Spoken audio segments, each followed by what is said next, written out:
الله فلا مضل له ومن يضلل فلا هادي له أشهد أن لا إله إلا الله وحده لا شريك له وأن محمدا عبده ورسوله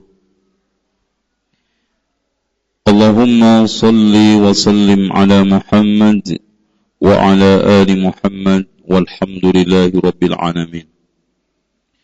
Sebelum kita membahas badai pasti berlalu, kita belum menuntaskan tema suami paling disayang istri. Karena ini penting. Bagaimana kita bisa memberikan nasihat kepada istri juga suami secara seimbang. Untuk masuk ke satu pernyataan yang membuahkan kenyataan suami paling disayang istri yang harus dilakukan, wujudkan kerjasama dengan istri Anda. Yang tadi saya katakan sulit, rumah tangga itu akan awet kalau tidak ada kerjasama. Saat naik, saat turun, tetap setia. Kesulitan dihadapi bersama, kemudahan dinikmati bersama. Saat sekarang suami ekonominya terpuruk, nasib rizkinya kurang mujur, maka istri aktif untuk menopang, membantu, bukan hanya sekedar masukan, tetapi bahkan di antara kita banyak yang terjun melangkah dengan cara-cara yang syar'i, umpamanya membuka toko online, kedai kecil di rumah, atau jualan kecil-kecilan tapi hasilnya besar-besaran. Itu ada enggak? Jualan kecil-kecilan hasilnya besar-besaran. Ya, jualan emas. Itu Mas Edi, Mas Pranoto, itu dijual mahal hasilnya. Tapi intinya kita tidak pernah dan tidak perlu melihat berapa yang telah saya hasilkan, tapi usaha sejauh mana yang sudah saya maksimalkan. Begitu juga saat anak sekarang ini nakal, maka itu bukan hanya beban istri. Suami harus aktif.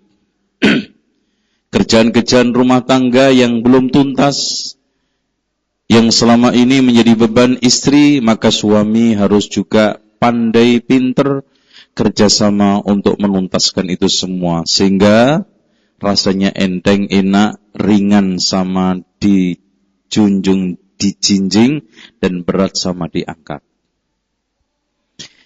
Inilah yang dipraktekkan oleh Rasulullah. Rasul itu kalau dia ada di rumah, membantu kerjaan rumah, nyulam pakaiannya, sandalnya, dan membenahi berbagai macam perabot rumah tangga.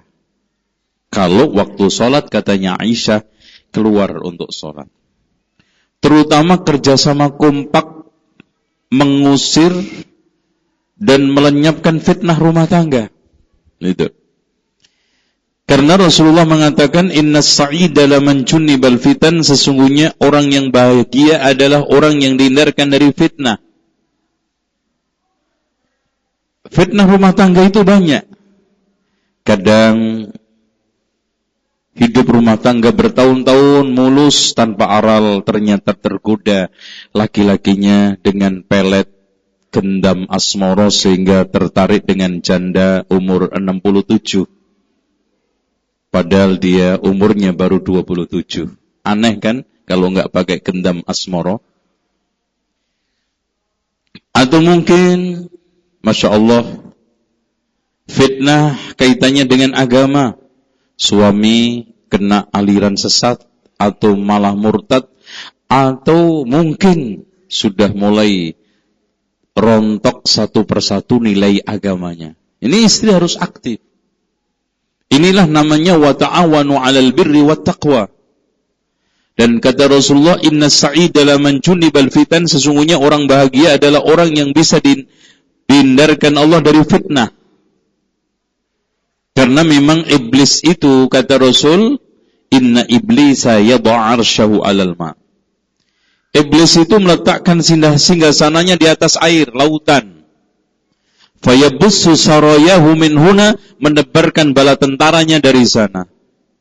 Fa'aqrabuhum minhu manzilatan, yang paling dekat posisinya dengan iblis, tentara-tentara tersebut, a'dhamuhum fitnatan, yang paling besar fitnahnya. Rawahu Muslim.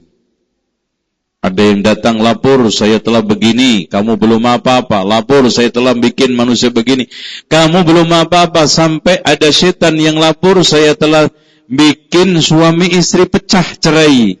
Itu setan dirangkul sama iblis, sambil iblis mengatakan, ni'ma anta, sebaik-baik tentara adalah kamu.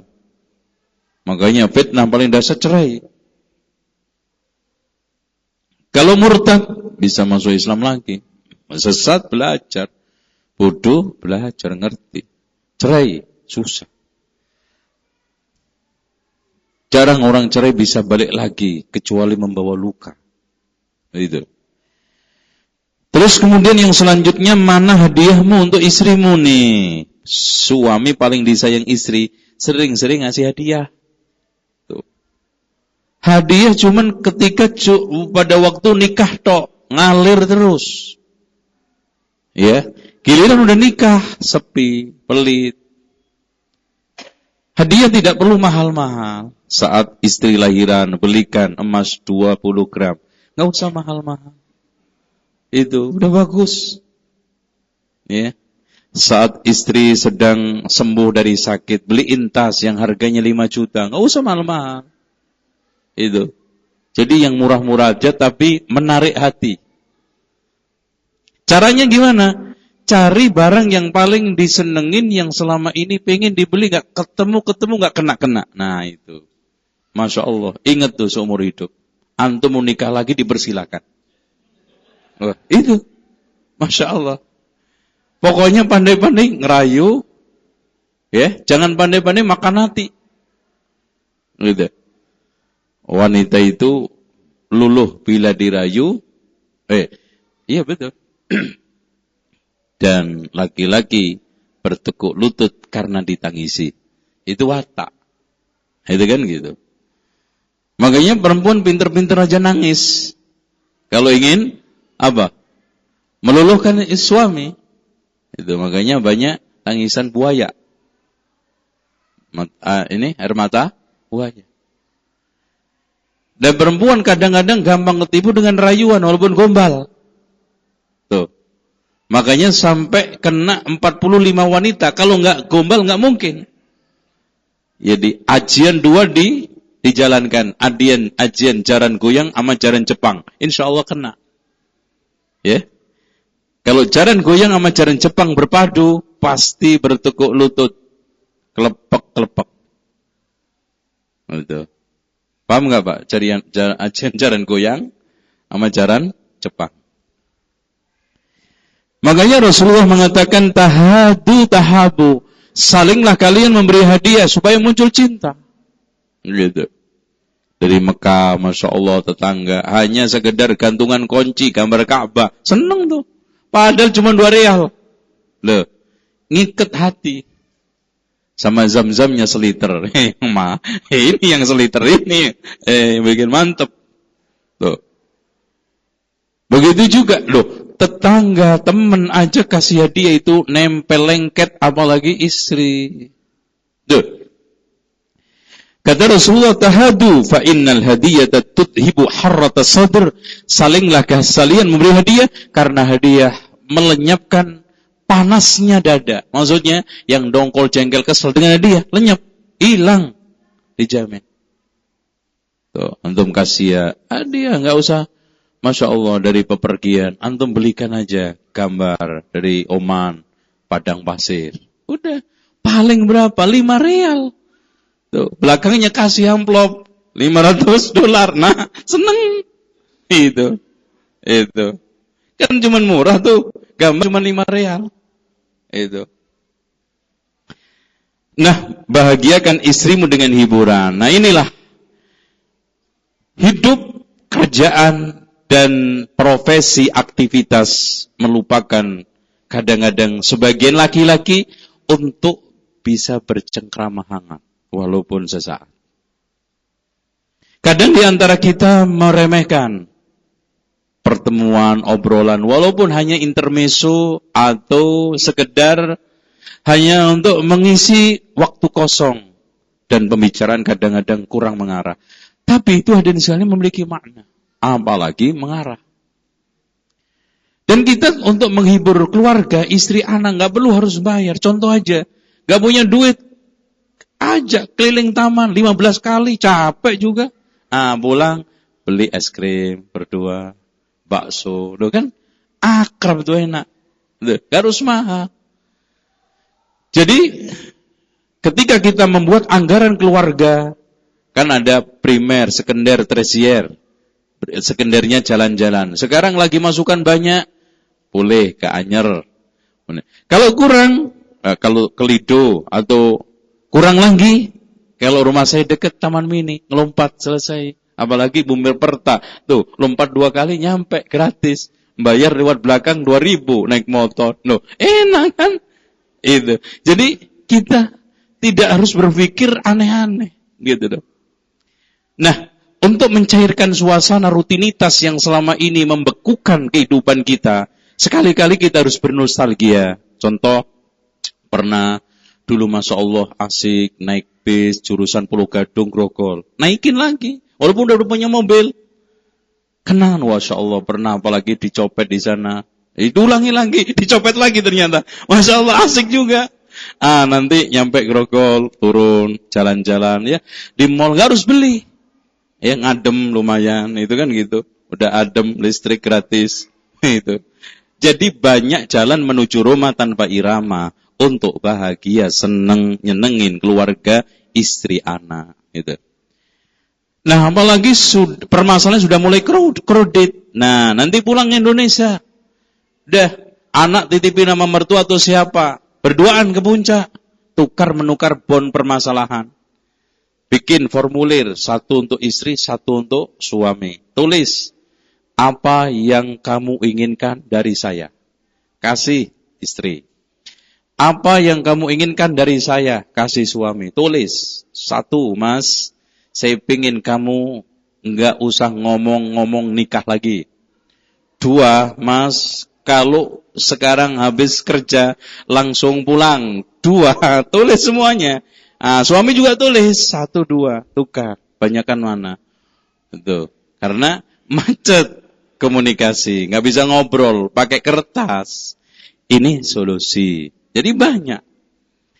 Dengan demikian, suatu hal yang selama ini stagnan, rutinitas yang membunuh komunikasi dan koordinasi, kehangatan hilang, harmonis lenyap, kita harus cairkan lagi. Gitu. Terus kemudian yang selanjutnya, perlu merubah rutinitas. Apa aja? Rutinitas seksual, rutinitas hiburan, rutinitas jalan-jalan, rutinitas makan. Karena orang itu kalau satu menu, satu bentuk itu biasanya bosan. Karena memang watak manusia itu gampang bosanan. Makanya sampai Masya Allah, Rasulullah mengajarkan doa itu, sholat kan bervariasi kan. Iftitah aja hampir 12 macam. Supaya apa? Ganti-ganti. Sholat, sujud, ruku, doanya berapa? Ganti-ganti. Seger. Cenderung fresh. Makanya sekali ini, sehingga membaca sholat pun surat gak ditentukan. Faqra'u ma tayassaru minal Qur'an. Bacalah yang mudah dari Qur'an. 114 surat. 114 surat dia juga. Kemana aja itu? Cuman kok lagi-lagi cuman 2. 112-nya dilipet. Iya. Nah itu loh Pak. Dengan demikian rutinitas apapun. Contoh suasana tata letak ruang. Itu kalau bisa 4 bulan sekali dirubah. kulkas di sini. Itu. Ini berarti tempat sepatu sini. Itu cenderung itu. Kalau bisa juga tata rumah bunga-bunga yang di rumah dirubah, ya. Berapa mampunya? 3 bulan, 6 bulan, 6 tahun, ya harus berubah. Gitu. Rumah sejak mulai awal sampai akhir, Masya Allah, itu aja di depan cipluan. Itu, yang sebelah sono mawar, yang sudah apa namanya, kembang kempis. Itu. Udah gitu depannya terus ini biasanya sudah paket ya, kalau pohon kelapa sampingnya apa? Itu aja. Jenuh. Masuk rumah juga begitu. Udah begitu anaknya Masya Allah suka bikin warna tembok, tulisin semua. Udah sumpah. Nah itu dirubah, ganti itu. Ini soal masalah ini. Makanya Rasulullah SAW sesibuk itu, Pak, masih sempat kadang main-main sama istrinya, membuat hiburan, ya, sama Aisyah nonton orang-orang Habasyah Afrika main tombak-tombakan di masjid, sama Hasan Hussein kadang-kadang Rasulullah bikin kuda-kudaan, ya. Pernah ketemu Umar, wah hebat banget nih kuda Rasulullah, gitu kan gitu. Sehebat-hebat kuda nih. Itu kan gitu. Itu kan gitu. Kata Rasulullah, yang hebat lagi yang naik kuda. Nah, itu kan gitu. Hasan Hussein. Artinya ini merupakan suatu hiburan. Dan Rasulullah bukan orang yang tegang, gak pernah guyon, gak punya lucu. Sama sahabat, Masya Allah. Ya? Sama Zahir, sama Nuaiman, yang sering ngerjai Rasulullah. Ya? Pernah untanya Badui disembelih. Orang Badui suruh nemui Rasulullah. Itu, minta ganti ke sono. Akhirnya Rasulullah nyari. Siapa yang nyuruh? Katanya. Dicari, sembunyi dia. Nuaiman, siapa yang nyuruh kamu menyembelih unta nih? Yang nyuruh itu ya Rasulullah, yang nunjukin saya tempat saya. Nunjukin kau tempat saya Rasulullah, ya sahabat-sahabat yang lainnya. Artinya Rasulullah SAW juga pernah melakukan senda gurau sama ibu-ibu, ya. Pernah ada nenek-nenek. Ketika Rasulullah menjelaskan surga, ya Rasulullah, masuk enggak saya surga? Enggak ada orang kayak kamu. Nangis dia. Maksudnya, semua akan dibikin muda oleh Allah. Tua kayak kamu enggak mungkin ada. Kamu nanti dijadikan muda, baru senyum dia. Ini artinya kelakar Rasulullah senda gurau merupakan suatu hal biasa.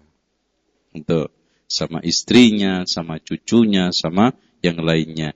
Tapi tidak ada unsur dosa. Dan Rasulullah mengatakan, la aqulu illal haq, tidak ngomong kecuali benar. Nah, selanjutnya, mau disayang istri, kenalilah tabiat dan watak istrimu. Bukan hanya itu aja. Dan bersabarlah. Itu, titik. Makanya hadirin sekalian, kemarin saya tegaskan dalam masalah soal pernikahan, ta'aruf itu nomor 1. Setelah din dan akhlak, maka moral, mental, watak, dan karakter, serta tabiat. Itu nomor 1. Karena watak tabiat itu sulit untuk dirubah. Yang paling penting kesiapan untuk menerima, itu yang nomor 1. Ya. Sebelum kita itu berusaha untuk merubah, maka menerima dulu. Sanggup enggak? Istri saya seperti ini, suami saya seperti ini. Nah, kalau kita sudah tahu watak istri saya memang cerewet, ya, Masya Allah, apa aja dikomentari, ya udah, saya sudah tahu celahnya, kelemahannya ini, caranya ini, udah. Istri saya punya watak seperti ini, udah. Jadi setelah kita kenali, bersabar, tapi sabar itu sambil cari solusi ya, otomatis ya. Kalau enggak, antum ngenes makan hati, itu. Enggaknya, udah gampang kelemahan. Ini marah-marahan paling juga 5 menit selesai. Nah, ada gitu. Karena biasa orang itu gampang marah, gampang sembuh. Ada orang yang susah marah, susah sembuh, ya Pak, repot. Masya Allah, jarang marah, sekali marah, subhanallah, sumpah 7 turunan. Udah kagak bakal maafin, ini juga jelek. Nah ini, watak masing-masing itu bervariasi, berbeda-beda. Tapi subhanallah, Allah kasih jodoh itu subhanallah, ajib. Pertama, orang itu condong kepada jodohnya sesuai dengan mukanya. Makanya rata-rata mirip jodoh itu. Subhanallah. Kenapa? Karena biasa orang atau setiap orang merasa tertarik dengan apa? Orang yang mirip dengan mukanya. Karena dia menyatakan ganteng itu kayak begini gitu loh. Berarti cantik juga kayak begini. Itu. Makanya muka bonder cari istri lonjong itu jelek. Padahal menurut orang lain lonjong cakep. Karena ana biasanya ngacak cakepnya begini. Itu tertariknya begitu. Dan itu makanya nggak ada kambing tertarik sama anjing. Walaupun kenapa? Mirip. Nggak cocok. Itu kan. Iya. Nggak mood. Itu. Apalagi bebek sama ayam. Kalau terjadi sesuatu ketertarikan itu nggak normal. Itu. Bebek sama mentok aja jarang. Begitu juga orang, subhanallah. Secantik apapun, orang Eropa kasihin sama orang-orang Papua nggak tertarik. Tertariknya sama hitam, putih sama putih. Subhanallah. Itu keajaiban. Makanya Allah, wa min ayatihi, termasuk pernikahan itu tanda kekuasaan Allah. Wa min ayatihi an khalaqa lakum min anfusikum azwajan litaskunu ilaiha waj'ala bainakum mawaddatan wa rahmah. Inna fi dzalika laayatin liqaumin ya'qilun. Bagi kaum yang pakai akal. Kalau antum merenungkan, ajaib, subhanallah. Makanya tidak ada orang yang bercinta lebih daripada pernikahan. Ya. Dan kadang-kadang subhanallah. Tiap hari bermusuhan, kayak nggak pernah akor, tapi bisa punya anak. Aneh kan? Gitu. Subhanallah. Tuh, ajib. Ya, kadang-kadang tengkar, akor lagi. Makanya banyak orang yang mencintai orang yang enggak menyenangi dia. Di antaranya adalah anak sama bapak sama anak, suami sama istri dan sebaliknya. Orang sama saudaranya. Itu dicintai repot, dibenci juga repot. Nah itu.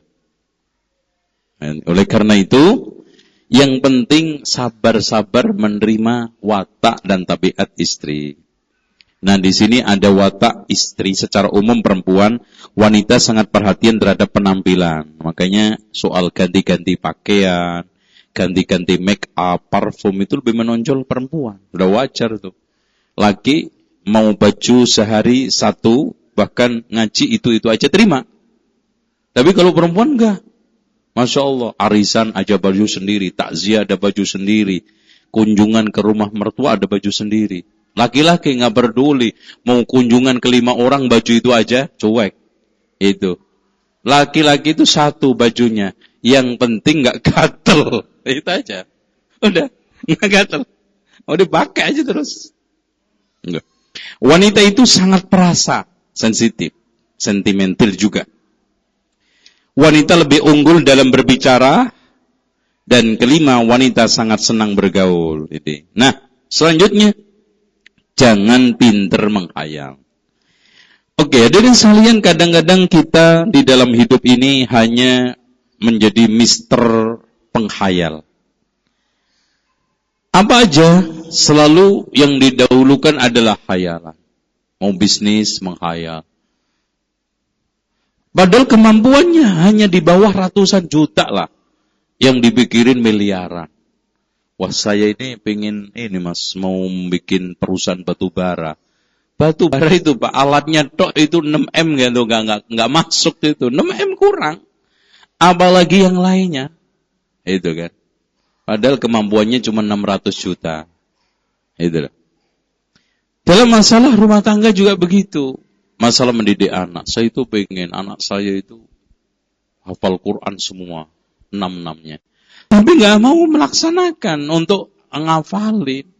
Jangankan sekarang ini jagai rutin, seminggu sekali aja nggak kena kadang-kadang. Gimana bisa hafal Quran? TPA juga begitu. Ngaji, titipkan ke kajian di masjid. Itu pun Masya Allah, nggak pernah ditengok. Bayarnya malas. Daftarnya nitip. Subhanallah, gimana jadi anak pinter? Itu yang ada, Pak. TPA, nitip sama tetangga. Pak, si Adi tolong titip ini, daftarin Pak. Lo mau kemana? Mancing. Subhanallah. Mancing bisa. Ngantri anak ke TPA. Masjid daftar nggak bisa. Udah gitu, bayar kagak. Bolong tuh banyak. Nah ini, lucu. Itu menghayal toh. Saya itu pengen. Istri saya itu kayak Khadijah, kayak Aisyah. Menghayal. Gitu. Saya itu pengen rumahku surgaku. Tapi buktikan. Gitu loh. Bagaimana kita itu bisa, contoh aja pagi nyempet-nyempetin baca zikir pagi, sore. Itu ngusir setan, apalagi baca surat Al-Baqarah. Zikir pagi, sore aja nggak kena, apalagi Al-Baqarah yang hampir 3 juz. Dijamin deh nggak kena. Nah itu. Apa menghayal toh? Gitu. Khatamkan Quran sebulan sekali. Saya tanya Pak, 1 bulan itu rata-rata berapa hari Pak? 30? 1 Quran berapa juz? Nah, kan ketemu. Berarti 1 hari? Itu Bapak sendiri yang ngomong ya. 1 hari, 1 juz. Itu dilaksanakan gitu. 1 hari, 1 juz gitu kan. Nah. Di dalam hal yang contoh juga merubah kebiasaan-kebiasaan buruk. Tidak cukup kita itu hanya konsep, menghayal, mikirin. Kita coba jalanin aja pelan-pelan. Sambil kita itu berpikir akhirat oriented, semua saya tujukan untuk akhirat saya. Insya Allah terlaksana. Makanya Ibu Abu Hazm mengatakan, siapa yang punya sifat 3, maka akan menjadi sempurna akalnya. Orang yang mengenali dirinya, orang yang mampu menjaga lisannya, dan orang bersikap qanaah terhadap karunia Allah. Ya. Istri idaman dalam mimpi ini hanya tadi masih dalam konteks menghayalkan suatu istri yang tidak ada kenyataannya. Terus yang penting jangan pinjam pola pikir orang lain.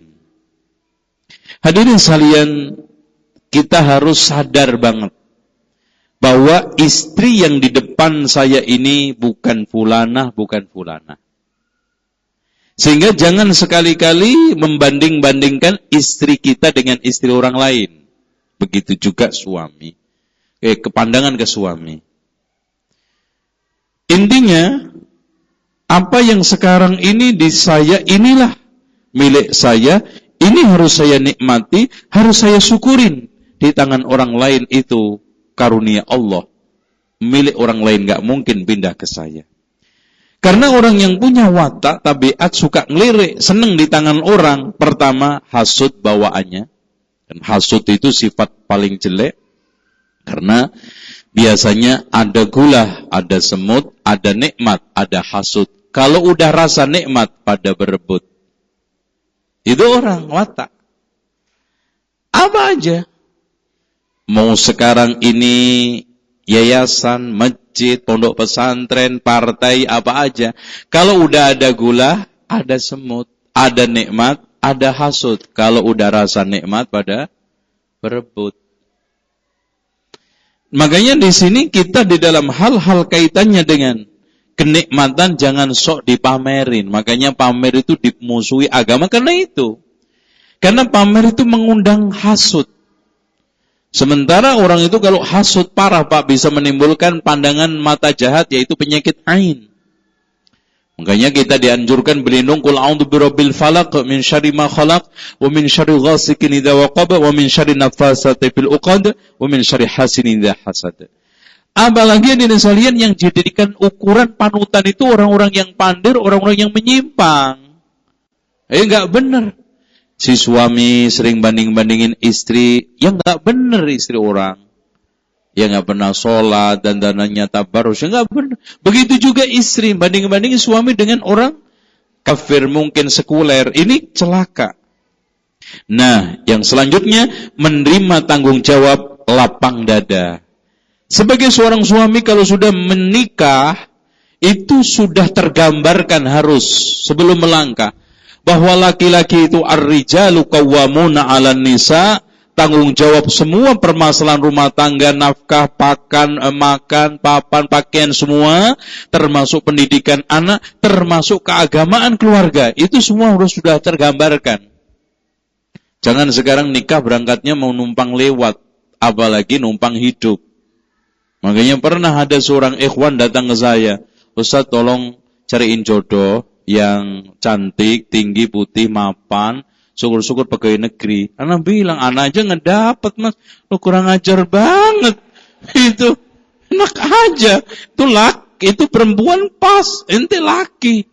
Itu ada sih mas, ada tuh janda umur 60. Ada, mapan tuh udah. Itu, ambil tuh. Lucu.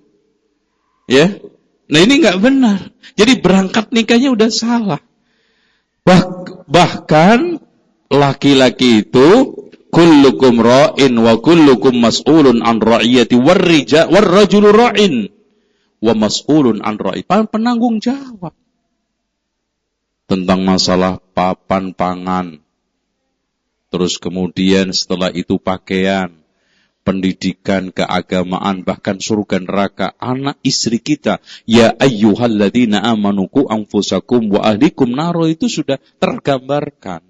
Jangan nanti kaget, akhirnya kurang bisa menerima tanggung jawab. Ini. Terus kemudian, jangan sensitif dan mudah tersinggung. Maka ada Rasulullah mengatakan kepada sekelompok sahabat, inna fika khaslataini yuhibbuhumallah, al-hilmu wal unat. Ada dua sifat karakter yang dicintai oleh Allah pada diri kalian, yaitu al-hilmu, apa? Penyantun. Wal unat, tidak terburu-buru. Penyantun, lapang dada, hati-hati kalau melangkah, itu sifat bagus. Bukan kerusa-kerusu, bukan sekarang ini gampang memutuskan masalah, sehingga keliru-keliru terus. Yang selanjutnya, kritiklah istrimu dengan lemah lembut.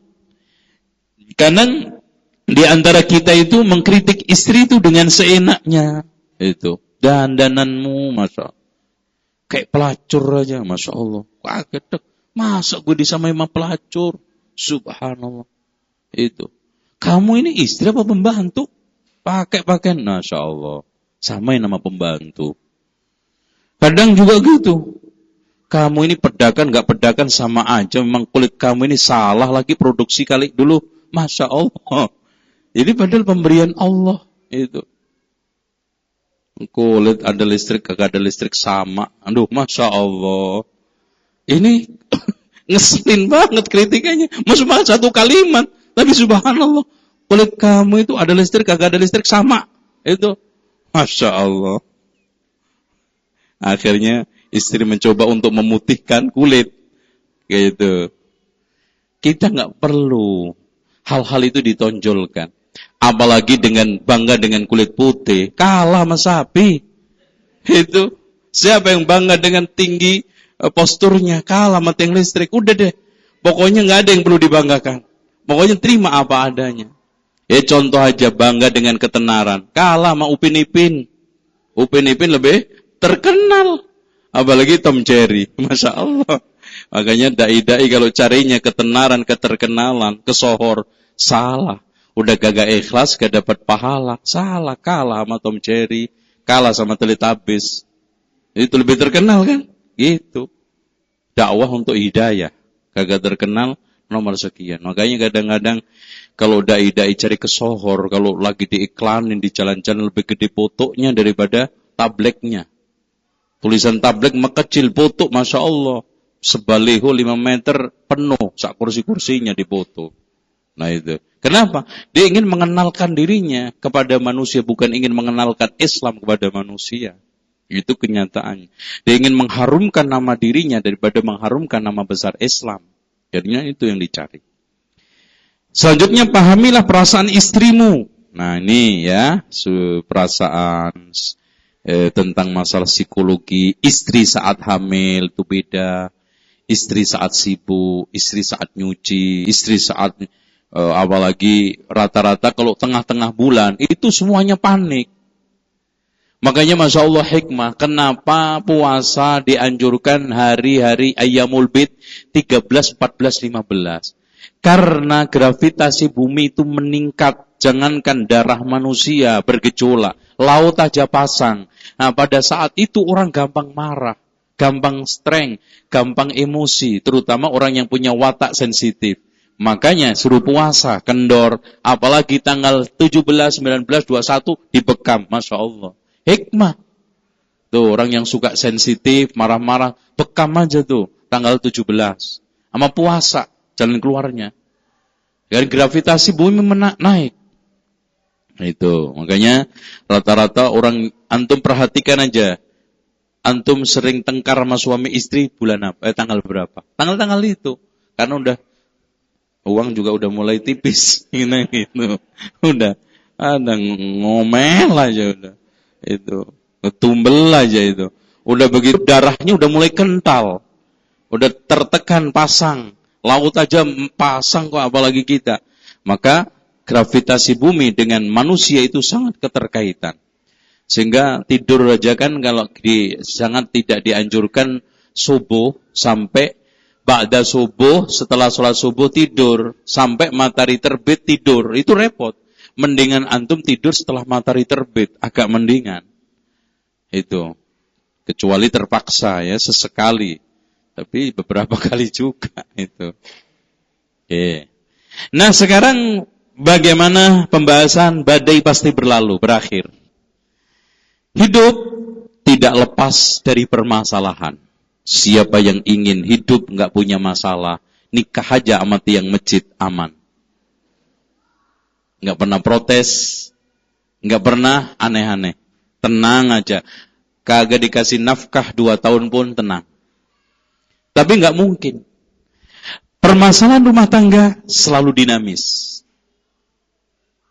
Dan kasus-kasus selalu muncul. Cuma kadang-kadang masalah itu berubah menjadi bumbu rumah tangga atau racun rumah tangga, tergantung kitanya. Dan itu semuanya dari kita. Maka Allah katakan, wa ma asabakum min musibatin fabima kasabat aydikum wa ya'fu an katsir. Apa-apa musibah yang menimpa kalian itu dari diri kalian, dan yang dimaafkan Allah itu lebih banyak. Gitu. Oleh karena itu, bagaimana kita itu bisa memanage permasalahan sehingga menjadi satu energi yang dahsyat untuk kepentingan keluarga kita. Satu contoh sekarang, Masya Allah. Permasalahan yang sering muncul biasanya barang-barang kecil, ya. Mau kerja, suami cari kacamata, nggak ada, mana kacamatanya? Padahal kurang 5 menit, ternyata dimasukin anaknya ke tong sampah. Itu kan gitu. Coba kita sepakat letaknya kacamata di mana? Cari dompet, berantakan, dompetnya di kamar, kacamatanya di ini. Rame. Akhirnya apa? Ngamuk-ngamuk, suami istri diamuk, anak diamuk. Karena apa? Dikejar waktu. Gimana kita bisa menyelesaikan masalah itu? Kita coba sepakat. Kunci kendaraan. Itu yang paling ini. Masya Allah. Mana? Ternyata dimasukin tas anak ke sekolah. Tas sekolah lagi. Coba nyarinya. Sampai dicari dimanapun, ke kolong manapun gak ketemu. Dimasukin tas sama anaknya. Subhanallah. Yang masukin umur 3 tahun lagi. Ditanya gak ngerti. Kuncinya mana? Tahu deh. Udah gitu aja. Namanya itu. Padahal dia anak kecil. Udah 2 tahun ini. Apa aja diangkusin. Masukin ke situ. Repot. Masalah. Kecil-kecil di rumah. Nah, disinilah kita itu bagaimana memanage menjadi suatu apa. Akhirnya kan kita, ngerapi-ngerapiin rumah. Nah, tempatnya kunci. Letakin jangkauan anak. Gimana?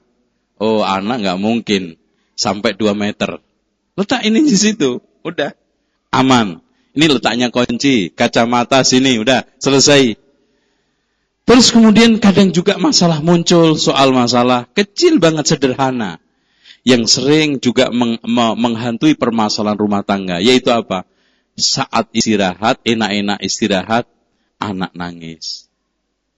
Jadi kadang-kadang bagaimana seorang istri mengatur saat suami ini tidur, jangan diganggu, telepon. Kalau memang antum mau istirahat maksimal, matikan, jangan dinyalakan. Nah, tolong siapa aja yang telepon jangan dibuka. Atau jangan ini. Ngomong kan gitu. Gitu. Nah, kadang-kadang ada istri yang mungkin lagi streng sama anaknya. Anak diem-diem malah ditangisin, gitu kan gitu. Dimarah-marahin nangis. Kita tidur terganggu, masalah. Atau masalah yang sering muncul ketika kita mulai memilih sekolah. Nah, itu kan gitu. Karena gini Pak, memang perlu diketahui, punya anak itu banyak senengnya apa banyak susahnya? Itu dijawab Pak. Ini punya anak semua kan? Itu. Punya anak banyak susahnya apa banyak senengnya? Banyak susahnya.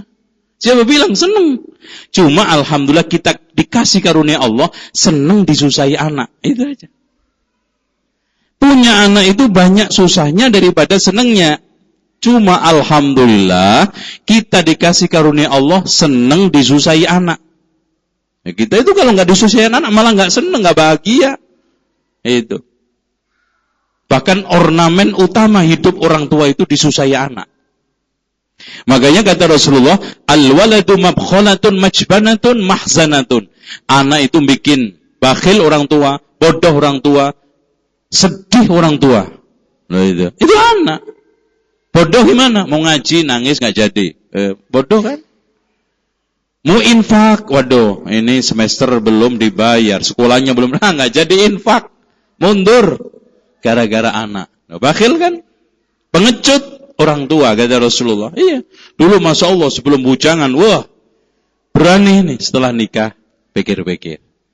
Itu anak. Kalau antum gak percaya anak itu banyak susahnya daripada senengnya, itu lihat. Sekarang enaknya nikah, hamilnya 9 bulan gak enak, coba. 9 bulan. Yang ini tuh. Lahir, susah lagi. Senengnya cuma sehari. Alhamdulillah selamat. Habis itu, udah, senep lagi. Bangun jam 2, jam 3. Udah. Sekarang belum jalan, repot. Udah jalan, repot. Giliran gede, nyariin TK-nya. Masya Allah. Muter. Nyari TK. Enggak, nemu. Enggak cocok anaknya. Subhanallah. Alhamdulillah. Nemu pun susah lagi. Nganter jemput. Permasalahan sekolahan anak. Senangnya cuma sekali. Lulus nanti. Foto-fotoan. Udah. Susah lagi 6 tahun cari SD-nya. Antar jemput ini permasalahan dengan sekolahan, belum tengkar sama anak. Senengnya 6 tahun berapa sekali? Lulus tuh alhamdulillah. Ini si anak saya Abdurrahman lulus. Susah lagi 3 tahun. Nanti lulus, susah lagi 3 tahun SMA, kuliah. Senengnya apa? Wisuda tuh, habis wisuda diambil orang. Gitu kan gitu. Itu. Enaknya apa? Gitu kan. Makanya Pak, kalau kita itu punya anak niatnya salah, rugi seumur hidup. Apa? Di doa kita yang udah kita baca. Rabbana hab lana min azwajina wa dhurriyyatina qurrata a'yun waj'alna lil muttaqina imama. Tujuan utama kita punya anak, waj'alna lil muttaqina imama. Antum sekarang punya anak, cita-citanya bisa kerja ke luar negeri, rugi. Apalagi pengen pejabat tinggi, jadi gubernur. Antum pernah dijadiin wakilnya? Sama anak ente? Enggak pernah. Bangga punya anak jadi tentara bintang 2. Paling dikasih kartu bekasnya tentara. Itu Pak, pakai untuk ke sawah. Bekas itu. Itu. Yang seneng siapa? Yang belakang ini. Itu ibu-ibu yang senang itu. Bapaknya malah bangga cerita tok. Wah, anak saya itu Pak di Jakarta itu, wah, cerita tok. Makanya kalau anak orang tua kaya yang jadi majikan anaknya.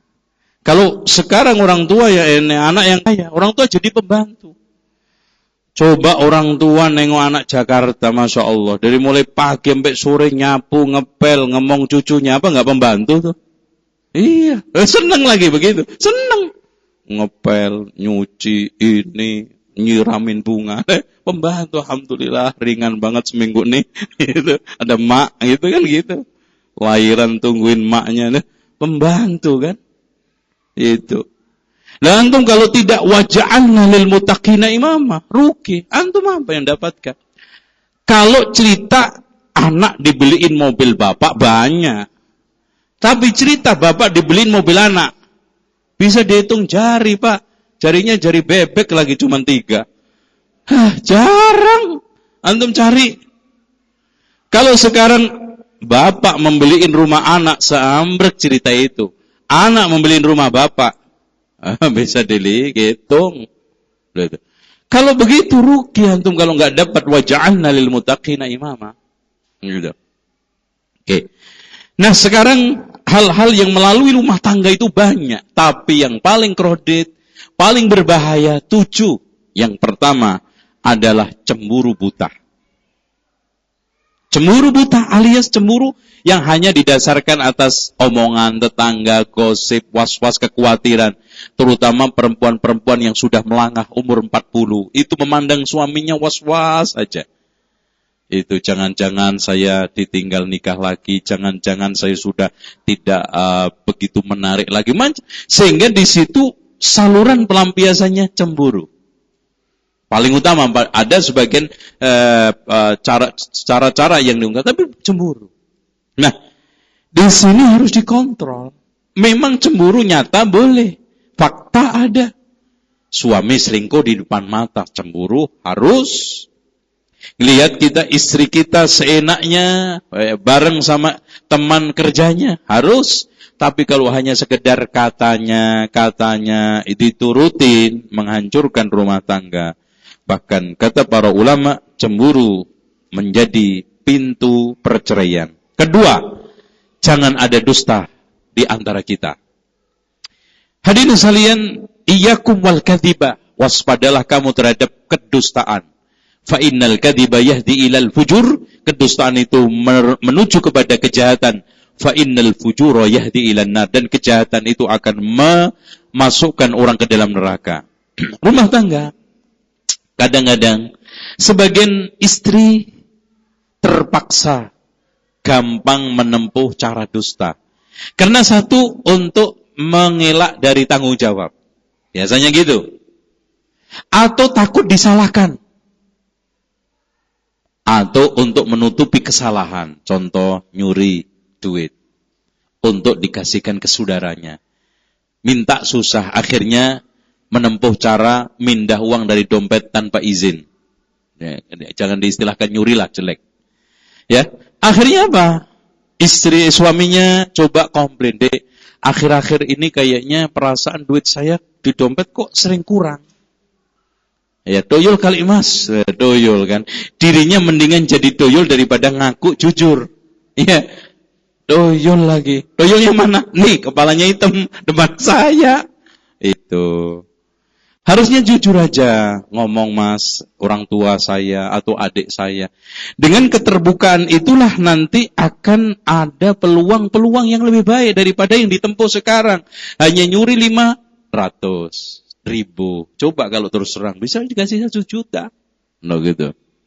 Begitu juga laki-laki. Ya, bohong terus. Karena apa? Nikah nggak ngomong. Udah akhirnya apa? Orang itu kalau bohong sekali melahirkan 2 kali, 2 kali, 4 kali, 4 kali, 10 kali. Akhirnya menjadi pendusta. Gitu. Bilang, mas, ini cuma mau nanya aja mas. Katanya mas punya simpenan. Punya tuh di Bank Mandiri. Enggak begitu mas, maksud saya. Gini loh mas. Itu bohong. Saya itu enggak punya istri kecuali kamu. Di rumah, di sini maksudnya. Itu. Benar kan, Pak? Iya, sahih. Itu bilang. Saya itu enggak punya istri kecuali kamu. Dah sahih. Wallahi. Cuma kamu. 1 tok. Itu. Di rumah maksudnya. Itu. Ya. Terus serang aja. Kita ngomong. terbuka. Insya Allah segala sesuatu itu kalau jujur, Allah kasih jalan keluar. Kadang-kadang seorang pasangan atau istri atau suami bohong dalam rangka untuk menarik perhatian. Pura-pura sakit supaya suaminya punya perhatian. Padahal nggak sakit. Gitu. Ditanya umpamanya belanjanya, udah padahal ada duitnya masih ada. Gimana Bu?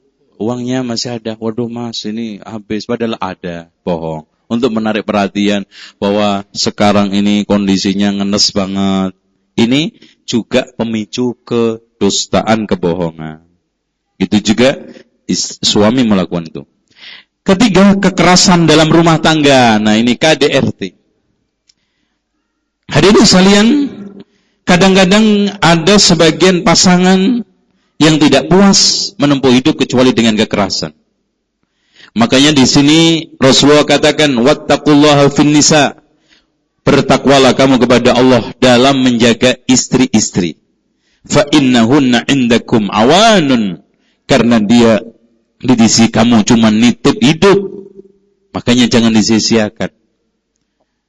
Karena perempuan itu Masya Allah Pak. Antum nitip hidup gimana? Antum mau kemana aja diikutin. Susah, seneng, ikut. Itu. Dan problem-problem hidup. Kalau sekarang pembantu dipukul masih bisa ke KBRI. Istri dipukul mau ke KBRI. Nggak bisa kan? Sulit untuk kadang-kadang ada permasalahan rumah tangga. Diomongin keluar repot, nggak diomongin ngenes hati. Karena apa? Terzolimi, loh itu repotnya. Makanya tidak gampang sehingga di sini Rasulullah memberikan wasiat besar kepada suami terhadap perlakuan istrinya.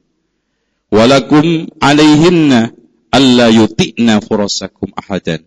Kamu punya hak untuk melarang istri-istri kamu masukkan siapa saja ke rumah yang kamu tidak senang. Fa in fa'alna dzalika fadribuhunna darban ghairu mubarrih. Jika melakukan itu pukullah pukulan tanpa menyakitin. Walahunna 'alaikum rizquhunna wa kiswatunna bil ma'ruf. Kamu punya kewajiban untuk memenuhi rizkinya, pakainya secara wajar. Ini pesan Rasulullah. Pendidikan mukul itu boleh, tapi jangan sampai melukain. Caranya apa? Pakai sapu tangan, pakai tisu. Bukan targetnya menyakiti, targetnya mendidik. Ya kalau antum ingin puas-puasan, sewa aja sama security, gebukin tuh istri saya. Ini bukan kepuasan ini cari. Mendidik. Itu. Jangan sarung dipelintir.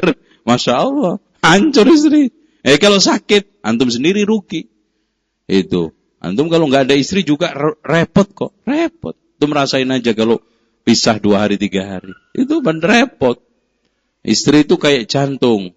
Nggak pernah diperhatikan, tapi penting. Itu kan gitu. Antum kesini kalau nggak mau jantung, nggak hidup kan. Tapi pernah merasakan nikmatnya jantung itu. Nggak pernah. Dianggap biasa aja. Gitu loh. Makanya di sini perhatikan hak-haknya dan yang lainnya. Nah, selanjutnya Rasulullah mengatakan soal masalah pukul-memukul. Rasulullah tidak pernah memukul pembantu atau perempuan. Dan Rasulullah pesan la yajlidu ahadukum imra'atu jaldatal 'abd.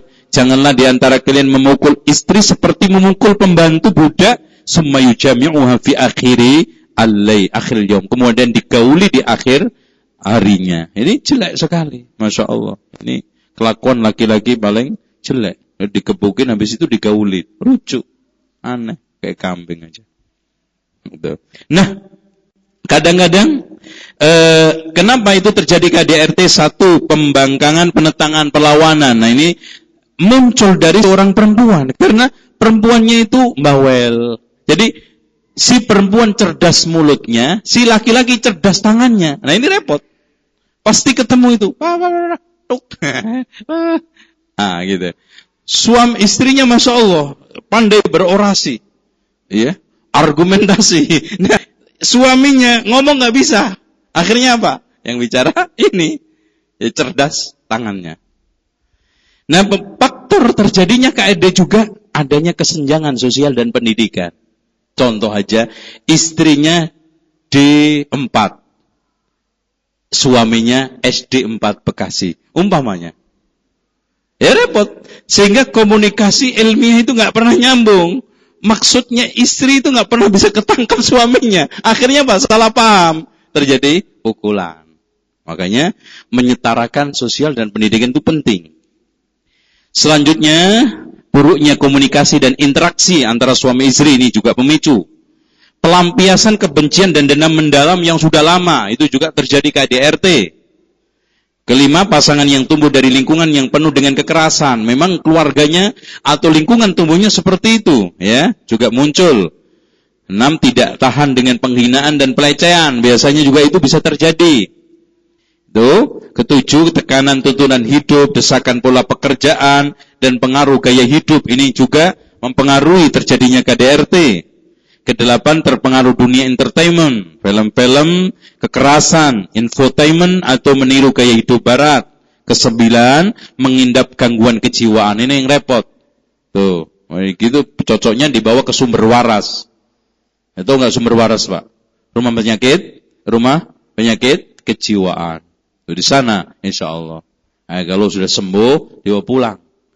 Caranya, ya bisa diketahui, cara untuk mengetahui, suruh aja ngisi kolam. Kalau dia sadar, kolamnya dibocorin. Kalau sudah sadar, kok nggak penuh-penuh, nah berarti udah waras. Itu terapi untuk penyembuhan kejiwaan. Biasanya disuruh ngisi kolamnya dibocorin. Gitu. Ya kalau diisi aja, nggak tahu, pokoknya diisi. Itu diisi terus, nggak tahu, bocor, berarti masih gendeng total. Itu. Kalau dia udah mulai bertanya, kok nggak penuh-penuh ya? Itu udah waras. Itu testingnya. Ya terus kemudian biasanya dilepas di masjid. Untuk di masjid. Itu kalau di daerah Magelang itu ada rumah sakit rumah sakit gila. Saya pernah ngisi tablet ke sana, tapi bukan untuk pasiennya, untuk tenaganya, Pak, untuk karyawannya. Masya Allah, saya diunjukin dari mulai nolnya sampai menjelang sembuhnya. Subhanallah. Ya Allah, anak nggak tahan itu. Dari mulai nolnya, yang super parahnya, sampai mulai sembuh. Nah itu dilepas kadang-kadang ke masjid. Yang repot kadang-kadang kita terkecoh, apalagi tamu, ya pakai pakaian peci putih, baju koko, kita jadiin imam. Nah itu kan gitu. Nah, itu kan, subhanallah. Itu kalau sholat selesai aja untung. Itu kan gitu. Coba kalau seandainya rakaat kedua kita ditinggal, pas sujud coba. Itu kan gitu. Sholat tinggal, kita sujud. Kok lama banget ini? Hebat banget awalnya imam. Hebat banget imam. Sujudnya lama. Ditunggu-tunggu kok nggak bangkit-bangkit. Diintip pergi.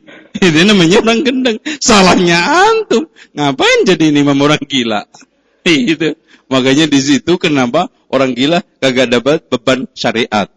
Makanya siapa aja yang ingin bebas dari beban syariat, gendengo. Itu aman. Jalan aman yang paling bagus untuk terhindar dari beban syariat. Keempat, campur tangan pihak luar. Nah ini juga permasalahan rumah tangga terkadang menjadi runyam, semakin runyam karena adanya campur tangan pihak luar. Contoh aja kadang-kadang entah suami atau istri, hidupnya itu diwarnai oleh keinginan dominasi usulan temannya orang lain. Contoh aja beli kursi usulannya mertua. Sampai menentukan beli rumah, usulan bapaknya. Ada teman datang ngeritik kulkasnya ganti. Ada sekarang teman datang lagi ngeritik mejanya ganti. Akhirnya apa? Nggak punya ide, nggak punya pilihan. Semua atas gagasan ide orang lain, nggak bagus. Ini faktornya banyaknya orang yang masuk keluar rumah kita, ya. Terus kemudian yang selanjutnya juga masing-masing pihak, baik suami maupun istri, kurang menyadari tentang bahaya menyiarkan urusan rumah tangga ke orang lain. Dan pihak luar terlalu sering berkunjung. Ya, suami atau istri kurang menyadari pentingnya menjaga rahasia rumah tangga. Atau masing-masing pihak, baik suami maupun istri, suka ngobrol atau meremehkan bahaya dampak bercerita tentang persoalan rumah tangga. Yang kelima, masalah bakhil. Ini juga permasalahan rumah tangga. Jadi termasuk racun rumah tangga atau yang menyebabkan rumah tangga itu bisa nguling. Kehidupan diwarnai dengan kebakhilan. Suami bakhilnya sampai Masya Allah. Nafkah itu dihitung ke anaknya. Suruh ngembalikan nanti kalau udah kerja. Ya, biaya sekolah dari mulai TK sampai kuliah dihitung nih. Biaya kamu segini nih. Ditagihin bener Pak. Anaknya Pak, anak per anak. Istrinya juga begitu, didaftarin semua, belanjanya sekian gitu kan. Kamu jatah sekian ngutang. Dan dipilah-pisah. Harta suami, harta istri kayak nggak saling kenal. Sampai mau ini motor milik suami, mau pinjem istri, tulis bensinnya sekian. Ini pakai nota. Subhanallah. Ini kantor apa rumah? Gitu loh, Masya Allah. Mas, ini bensinnya sekian per kilo sekian. Ini motor. Kalau saya sewakan kan sekian. Subhanallah. Udah rentalin aja sekalian. Untung. Nah ini nggak benar cara bertindak seperti itu. Dan bakhil itu sangat kata Rasulullah, as-sakhiyu qaribun minallah, qaribun minal jannah, ba'idun anin nar. Orang dermawan itu dekat dengan Allah, dekat dengan surga, jauh dari neraka. Wal bakhilu ba'idun minallah wa ba'idun minan nas wa qaribun minan nar. Orang bakhil itu jauh dari Allah, jauh dari manusia, dekat dengan neraka. Maka jangan sampai bakhil. Yang keenam, bosan dengan rutinitas, tadi sudah kita bahas. Dan yang kelima, ketujuh, komunikasi macet. Hadirin sekalian, saya ingin jelaskan bahwa sehebat apapun antum jangan malas berkomunikasi dengan istri. Dan serendah apapun antum menganggap istri, jangan malas untuk ngobrol. Rasul aja tidak pernah meremehkan komunikasi dengan istri. Dan Masya Allah kalimat thayyibah itu sedekah, apalagi sama istri antum atau istri sama suami. Jangan sedikit kecewa, diamnya Masya Allah berhari-hari sampai berminggu-minggu. Gitu. Ini nggak bagus. Nah, komunikasi yang ada itu ada macam-macam. Ada komunikasi dengan bahasa isyarat. Diam-diaman aja. Cuman memahami bahasa isyarat. Istrinya juga gitu. Suami pulang, biasanya duduk berarti minta teh. Nggak usah ngomong, udah dipahami. Teh berarti. Kalau sudah mulai ngangkat kaki satu berarti mau tidur. Udah siapin tempat tidurnya. Jadi semua pakai bahasa isyarat. Kalau batuk-batuk berarti mau ke WC. Itu ya. Jelek.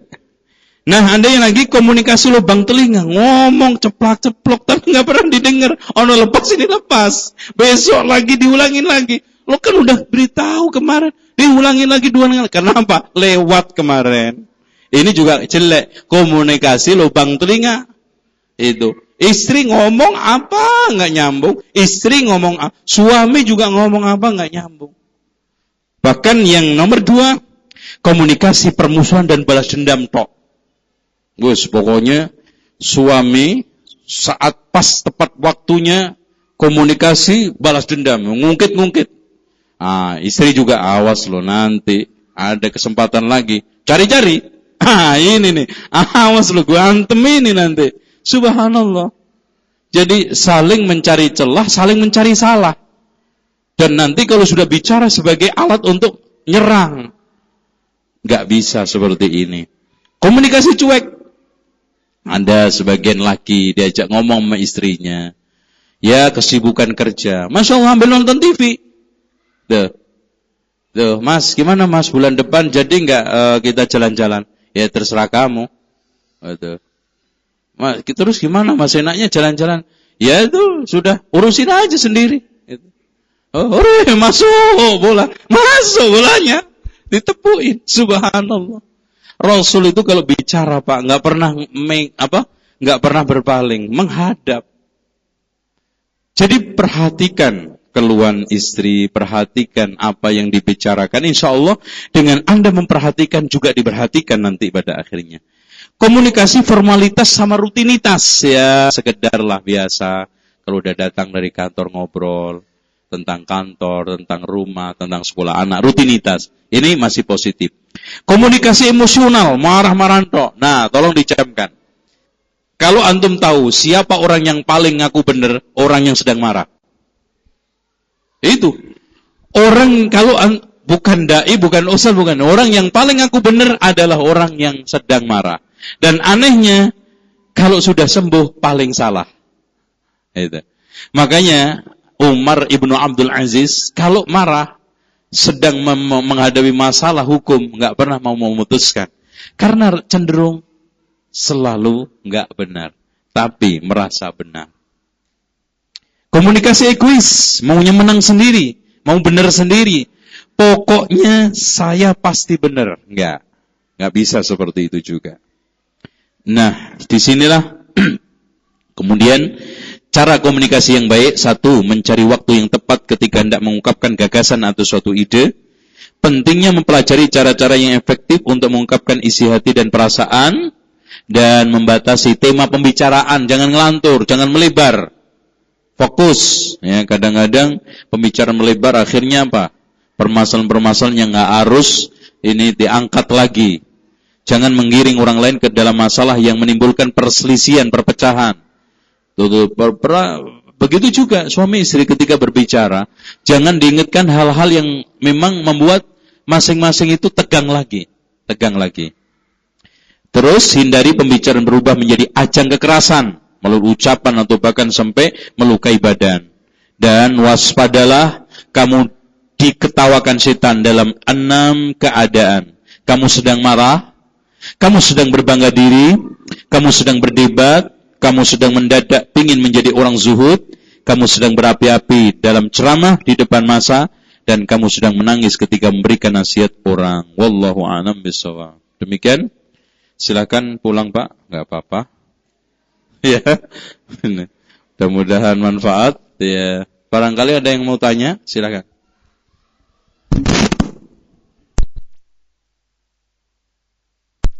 Alhamdulillahirobbilalamin. Demikian sesi kedua hari ini. Kita lanjutkan dengan sesi tanya jawab. Pertanyaan dari Pak. Assalamualaikum warahmatullahi wabarakatuh. Benar ceramahnya makin menarik dan makin seru. Saya biasanya ngantuk nggak ngantuk Ustaz. Tapi semua ceramah Ustaz saya kirim sama anak-anak saya ini langsung pakai SMS. Mudah-mudahan anak-anak juga udah ngikutin. Semua yang Ustaz sampaikan memang sering seperti itulah ceramah mengingatkan bagaimana sikap bapak-bapak terhadap istrinya. Dan memang itu dalam ajaran Islam selalu begitu polanya. Tapi sekarang ini saya lihat ada kecenderungan berubah. Ada penguatan istri. Jadi dominasi istri di rumah itu juga besar sekali. Kalau ini kan ceritanya dominasi dan peran suami ini. Banyak sekali didapati suami takut istri.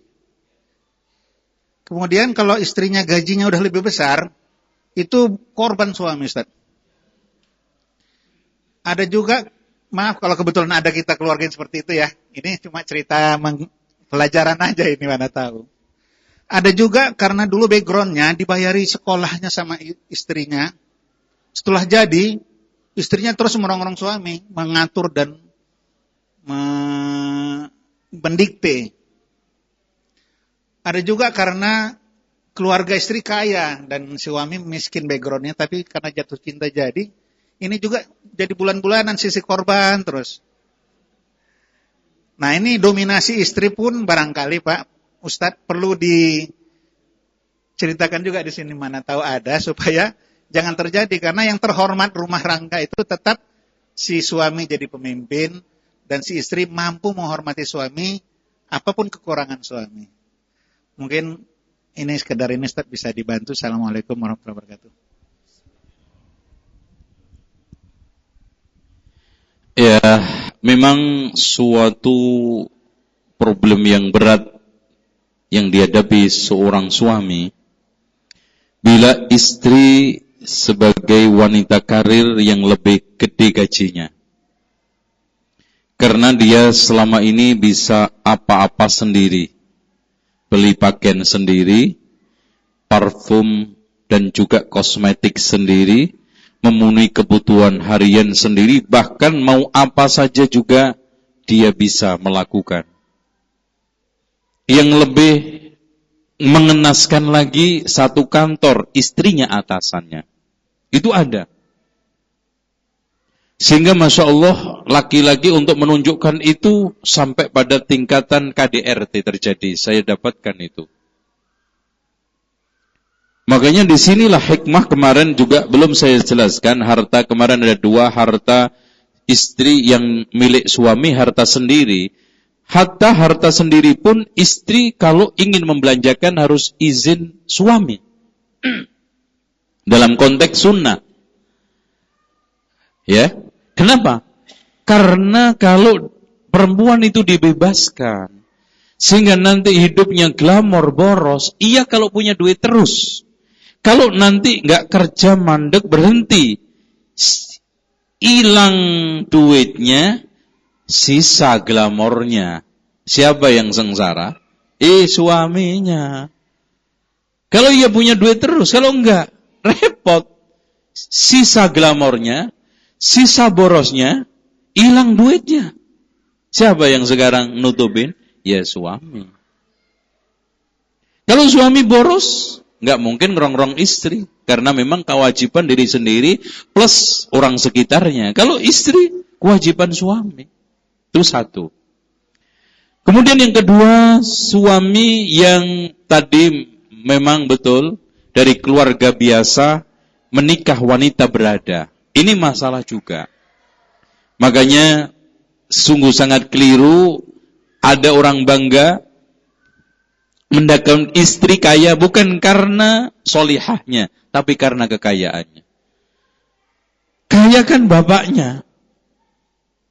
Anaknya memang kaya, turunannya kan gitu. Seharusnya kebanggaan kita adalah solihahnya, kebanggaan kita adalah akhlaknya, agamanya, ilmunya, itu.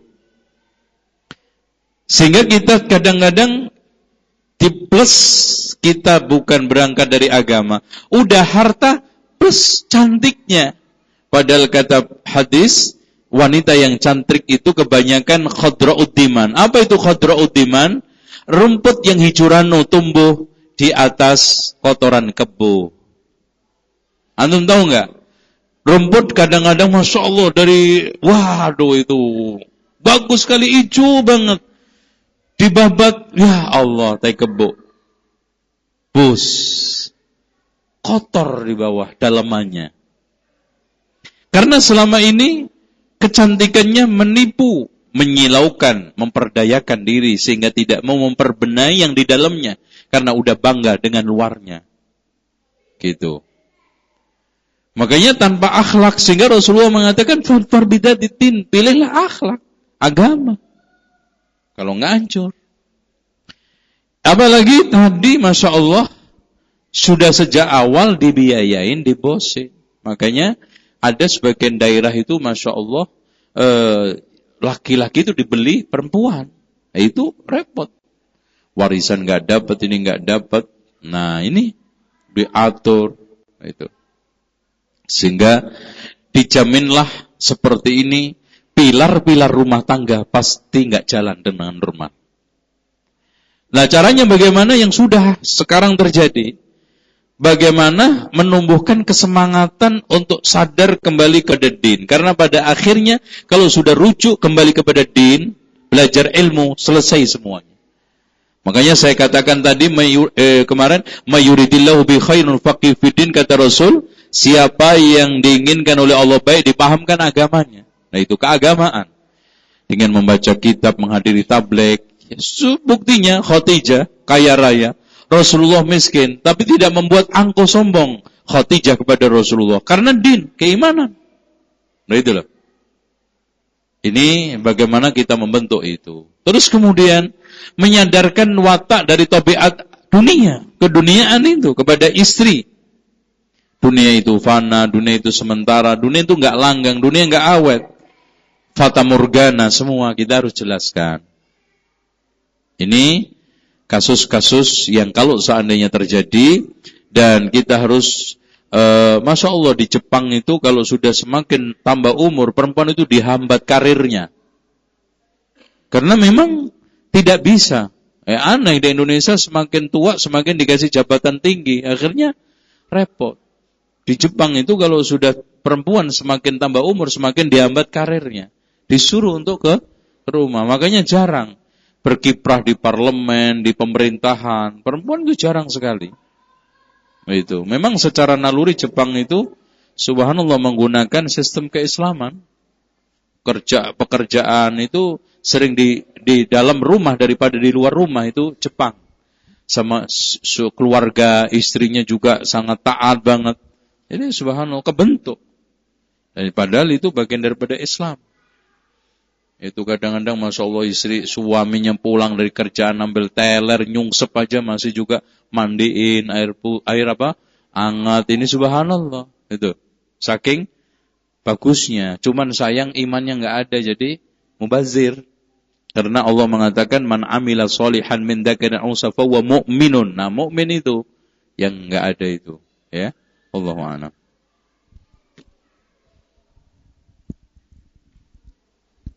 Silakan Bapak, masih ada yang mau bertanya?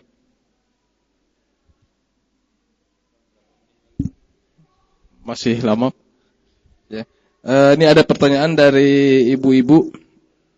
Yang pertama adalah Assalamualaikum Ustadz. Dalam memberi hadiah seringkali suami selalu bilang kepada saya sebagai istri, kalau terserah saya aja yang pilih hadiahnya. Sikap suami seperti ini apakah sayang atau tidak ya? Jadi seringkali suami selalu bilang kalau mau ngasih hadiah silakan pilih sendiri gitu. Nah, sikap suami seperti ini apakah sayang atau tidak? Padahal saya sekali-sekali ingin kalau suami yang pilih gitu.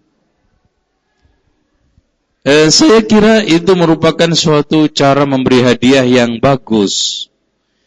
Biar tidak mengecewakan. Ya karena kalau saya seperti itu karena kadang-kadang salah malah ngecewakan.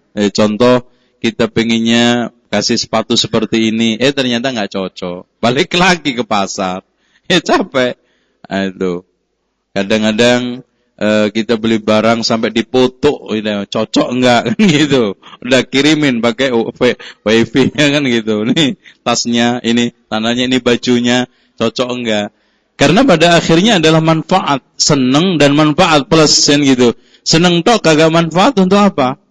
Maka itu sikap sangat baik. Namun laki-laki jangan gitu terus, sesekali memang ada pilihan yang ditekankan untuk suaminya, untuk istrinya. Ini lo gue seneng kayak begini, itu. Tolong pakai, walaupun kamu nggak seneng.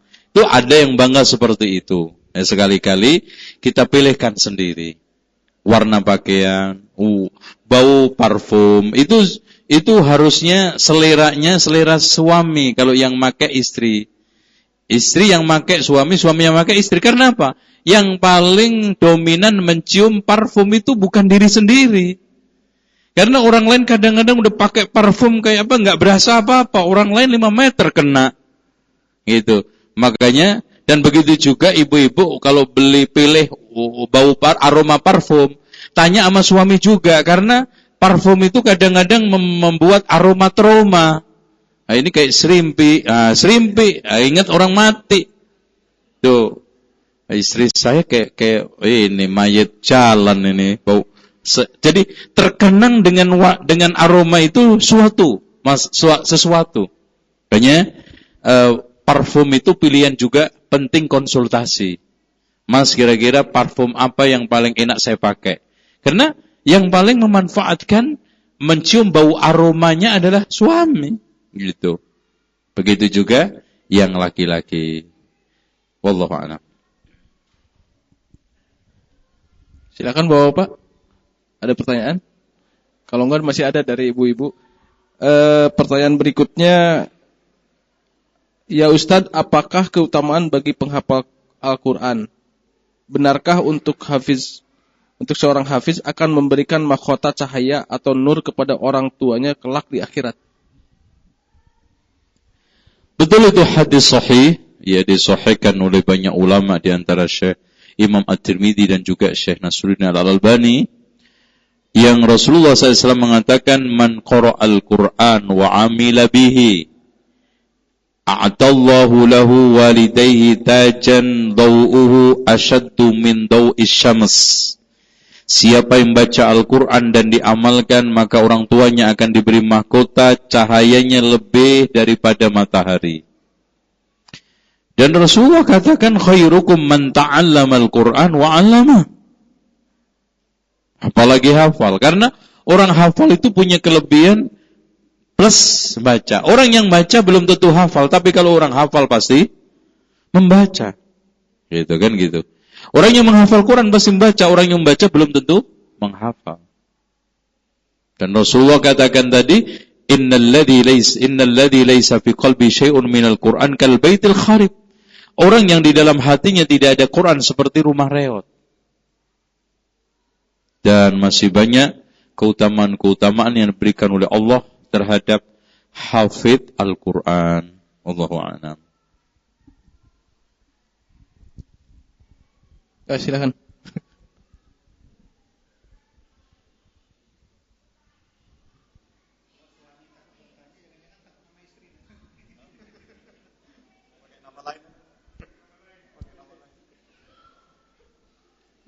Terima kasih. Assalamualaikum Pak Ustadz.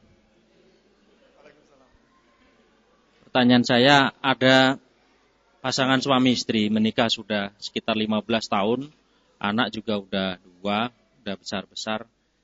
Suami ini tidak pernah sholat, istrinya sholat, anak-anaknya pun juga sholat. Tapi suami ini masih memberi nafkah lahir berupa belanja bulanan, walaupun dirasa oleh istri itu tidak mencukupi dan sering ngomel-ngomel istrinya itu. Dan ngomel-ngomelnya bukan hanya masalah itu, tapi juga karena sering menganjurkan untuk sholat, tapi suaminya ini tidak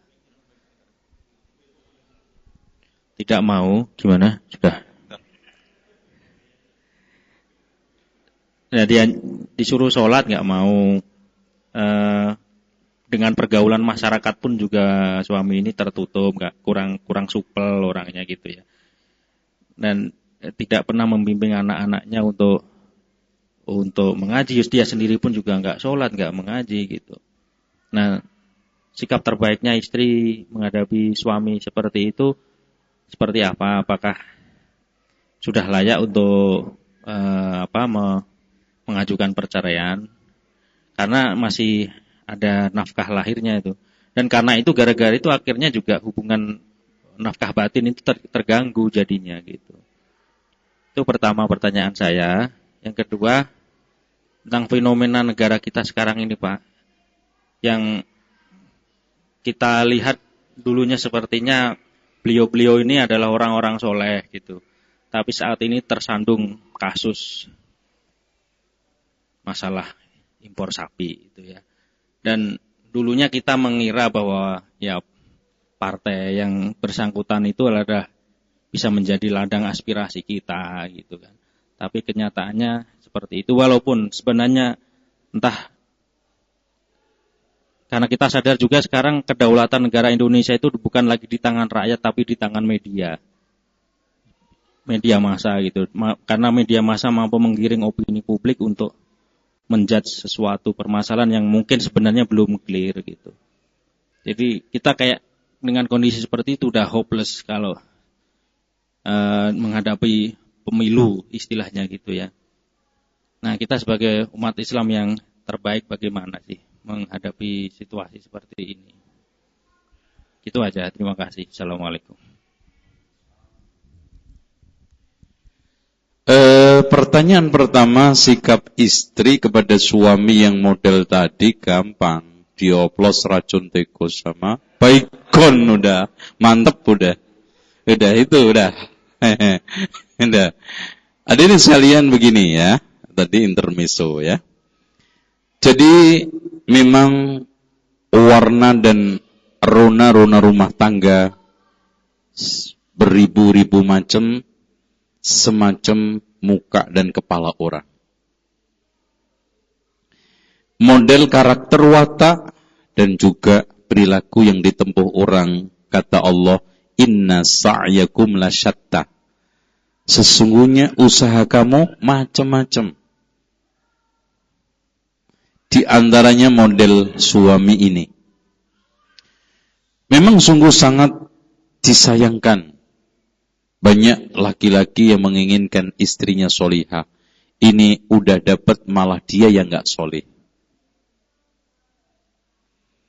Apalagi laki-laki yang tidak sholat yang saya katakan tadi. Jangan berharap besar untuk hidup bahagia langgeng dengan 3 laki-laki. Laki-laki pecandu khamr, laki-laki yang menyia-nyiakan sholat, laki-laki yang suka main perempuan alias jarum super, jarang di rumah, suka perempuan. Begitu Pak ya? Ya, kalau sudah jarang di rumah suka perempuan. Nah, permasalahan tadi enggak sholat memang berat. Bahkan para ulama mengatakan bahwa statusnya zina seumur hidup kalau enggak cerai. Karena orang yang enggak sholat sama sekali kafir. Kecuali orang yang kadang sholat kadang enggak, maka dihukumin muslim, urusannya nanti diserahkan kepada Allah. Kalau sekarang hidup total enggak pernah sholat, alasannya malas enggak mungkin. Kenapa? Enggak mungkin ada orang malas seumur hidup, Pak. Antum malas makan, ya sehari 2 hari dong. Malas kerja sehari 2 hari, masa malas umur hidup? Malas apaan? Dalam konteks nalar apapun, orang nggak sholat sama sekali alasannya malas nggak diterima. Makanya ulama memutuskan mau alasannya malas atau ingkar tetap kafir. Inilah dasar hadis Rasulullah, al-ahdu bainana wa bainahum as-shalah, faman tarakaha faqad kafar. Perjanjian antara kami dengan mereka orang kafir adalah sholat. Siapa yang tidak sholat maka dia telah keluar dari Islam. Nah, sikap istri satu, mencari peluang dan juga kesempatan terus untuk menyadarkan suami. Lewat cara-cara satu, mungkin cengkrama, komunikasi, diajak main ke rumah orang yang lebih pintar, orang alim, suruh nasihatin.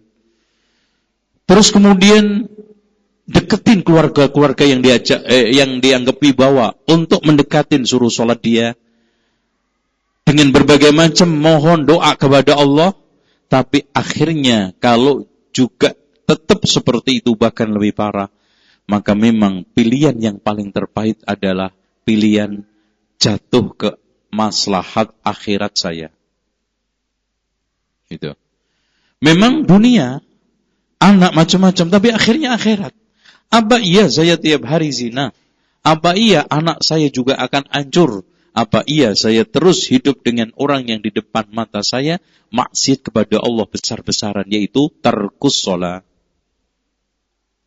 Karena sekarang hadirin sekalian, setelah sholat Islam itu udah nggak ada yang dipertahankan apa.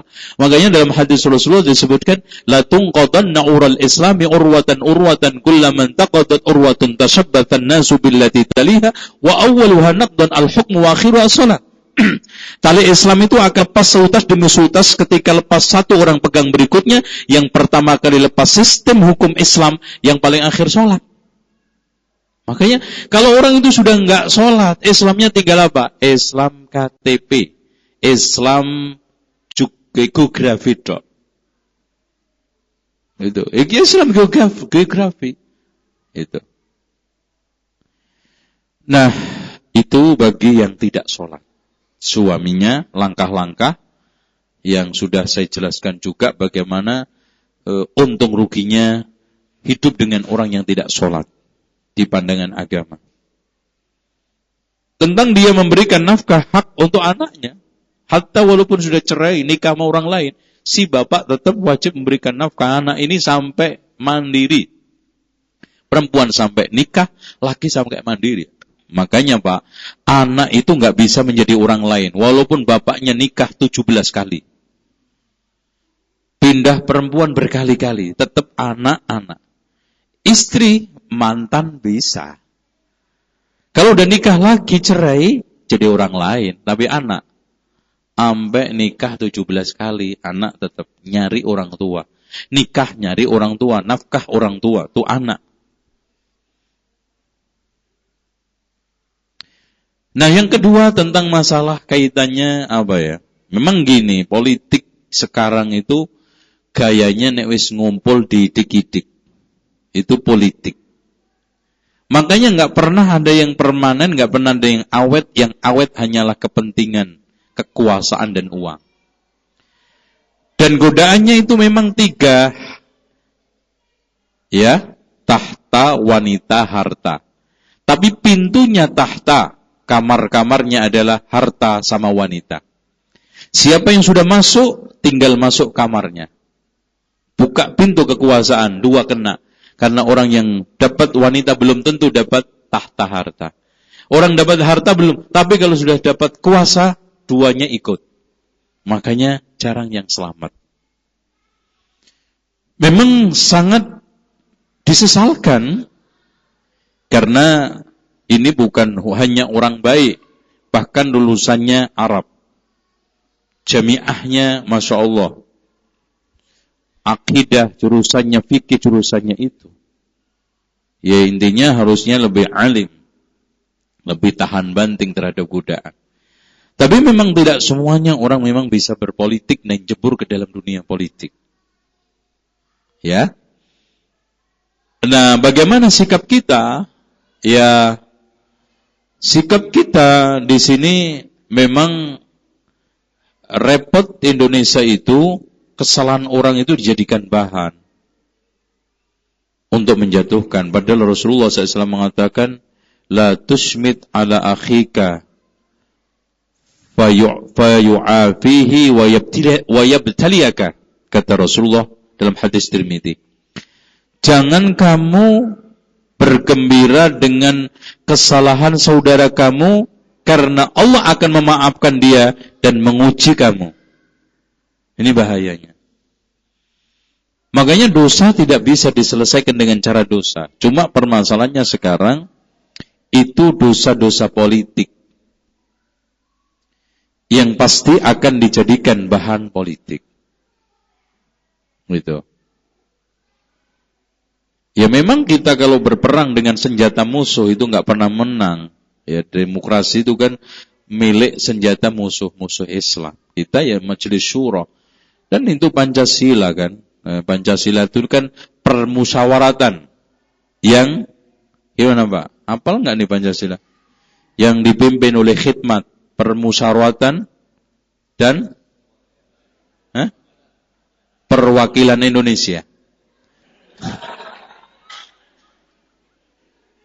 Itu ada ya pejabat DPR aja ngabar apa namanya? Pancasila. 1, ketuhanan yang Maha Esa. 2, persatuan Indonesia, keadilan yang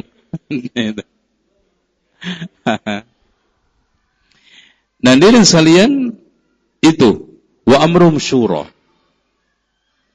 Dan yang lebih mengerikan Pak, Indonesia itu menjadi laboratorium demokrasi kebebasan yang tidak pernah ada di negara Eropa dan Amerika termasuk manapun. Antum nengok aja sedikit ke Singapura, demokrasinya mana? Nggak ada. Ke Amerika partai cuma 2. Eropa demokrasinya terpimpin terarah.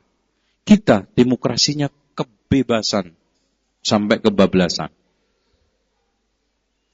Yang menjadi permasalahan sekarang menimbulkan diktator baru, yaitu apa? Rakyat. Yang lebih berat daripada diktator pemimpin dan raja. Karena kalau yang diktator raja cuma 1, kalau rakyat jutaan.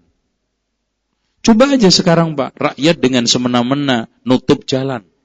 Karena merasa dia punya power. Sampai masjid di demo, pesantren di demo karena dia punya power. Bahkan berapa kali pesantren kita itu diteror, diancam, dipalakin uang. Karena apa? Tinggal enak. Kalau nggak kasih ini, tutup jalan. Siapa? Rakyat. Itu. Bahkan 1 jalan pun sudah karena hanya kebencian, nggak setuju, nggak care dengan suatu pesantren itu tutup jalannya, dikasih portal. Diktator rakyat. Itu. Lo mau apa? Itu kan gitu. Datang bareng-bareng, minta jalan sepanjang ini diaspal oleh pesantren. Kalau enggak, awas. Kita akan serbu 150 orang.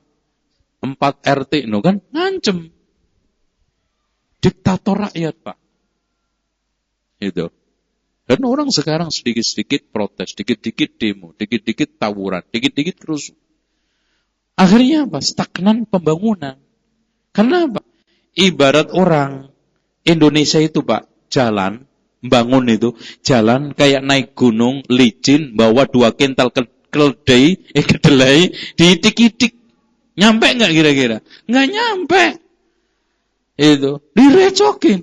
Itu.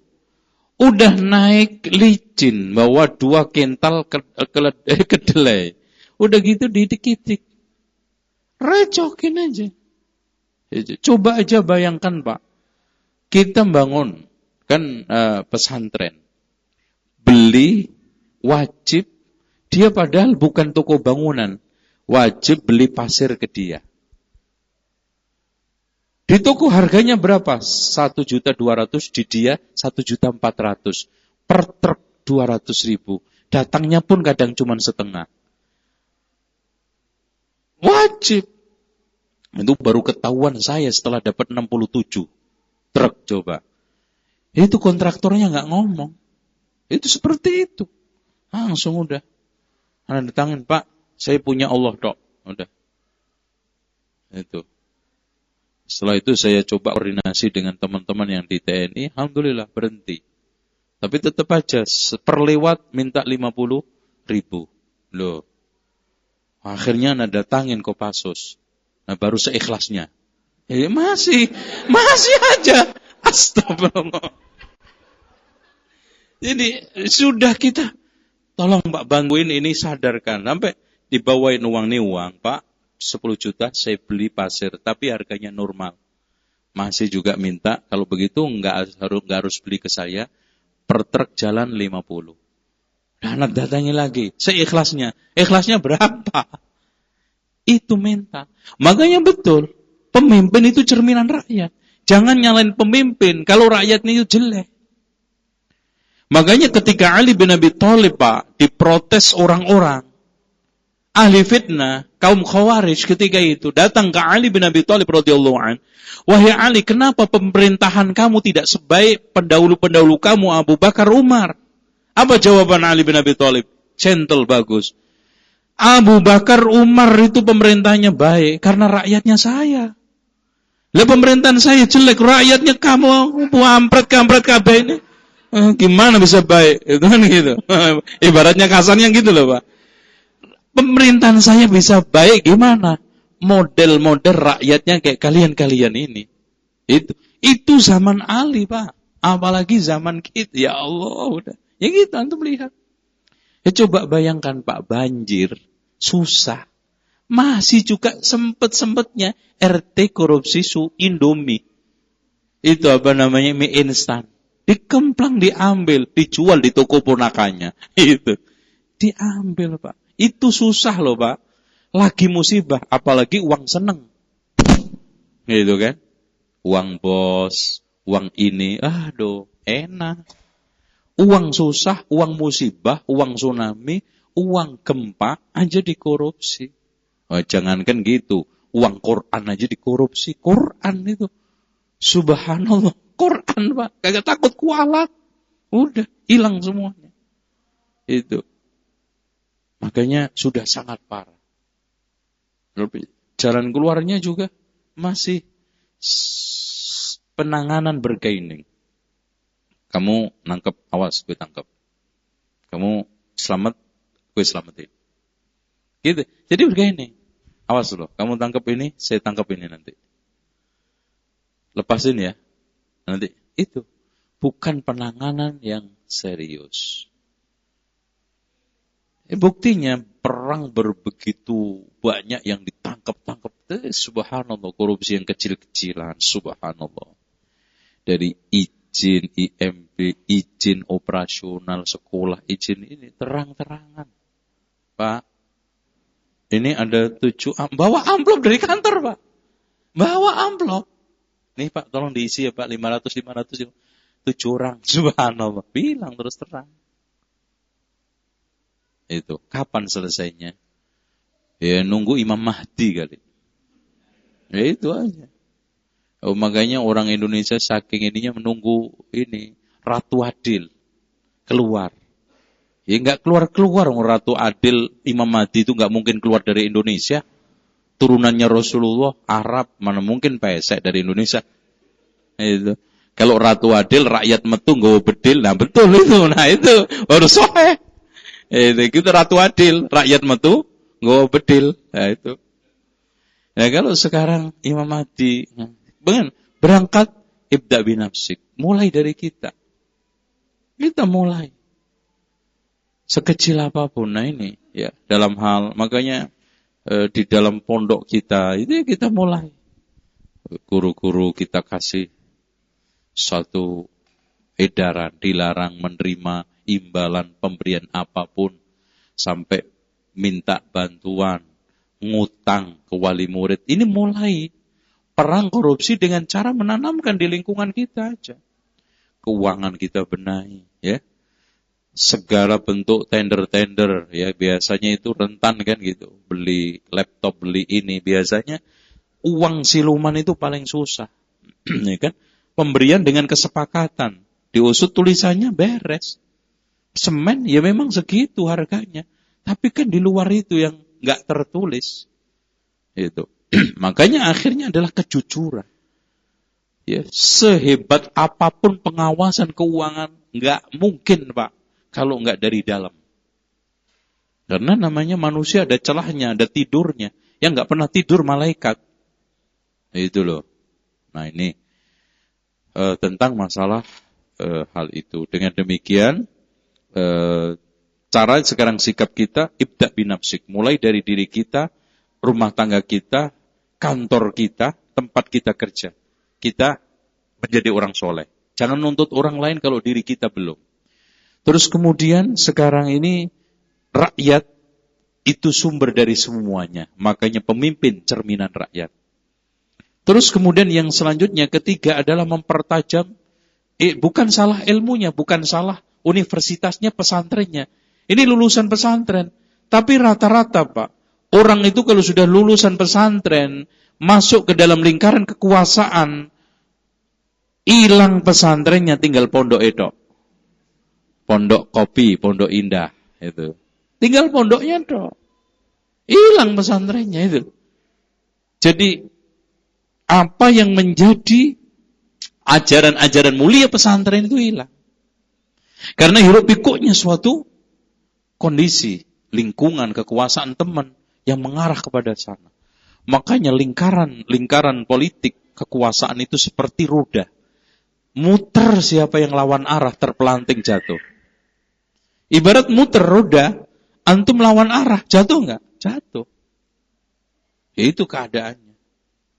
Tunggu aja yang jadi presiden Zainal Abidin insya Allah. Nanti anak angkat nanti menjadi menterinya, dutanya, insya Allah soleh semua. Itu nanti dalam kubur maksudnya. Masih ada beberapa pertanyaan Ustaz dari ibu-ibu.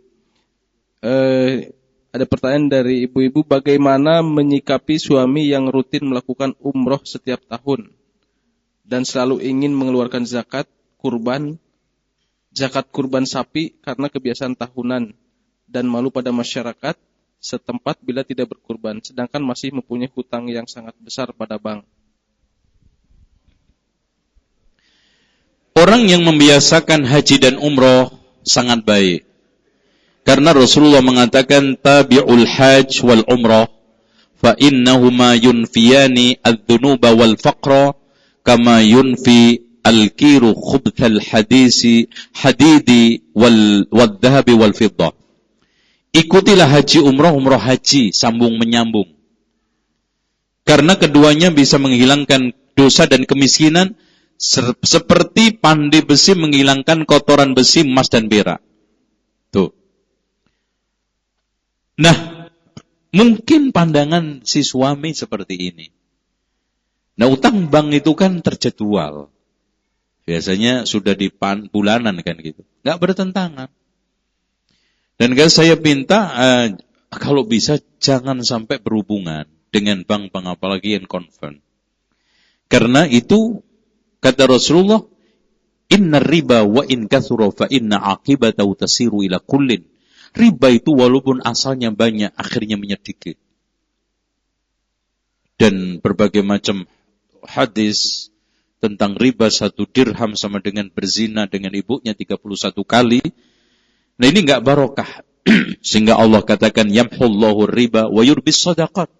Allah menghapus keberkahan riba dan mengembangbiakkan sedekah. Tentang kurban, tadi yang saya ingin kasih catatan enggak enak itu harus dihilangin. Berarti enggak ikhlas ini.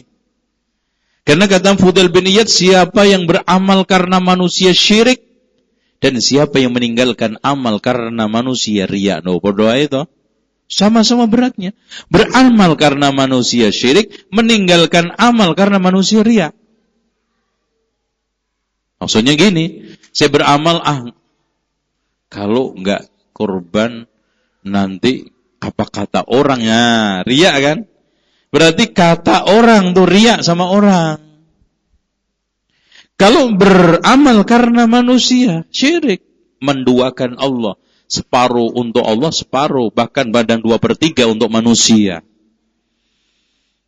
Ini makanya ikhlas itu enggak gampang, berat. Contoh aja, ada orang sholat, Masya Allah Pak.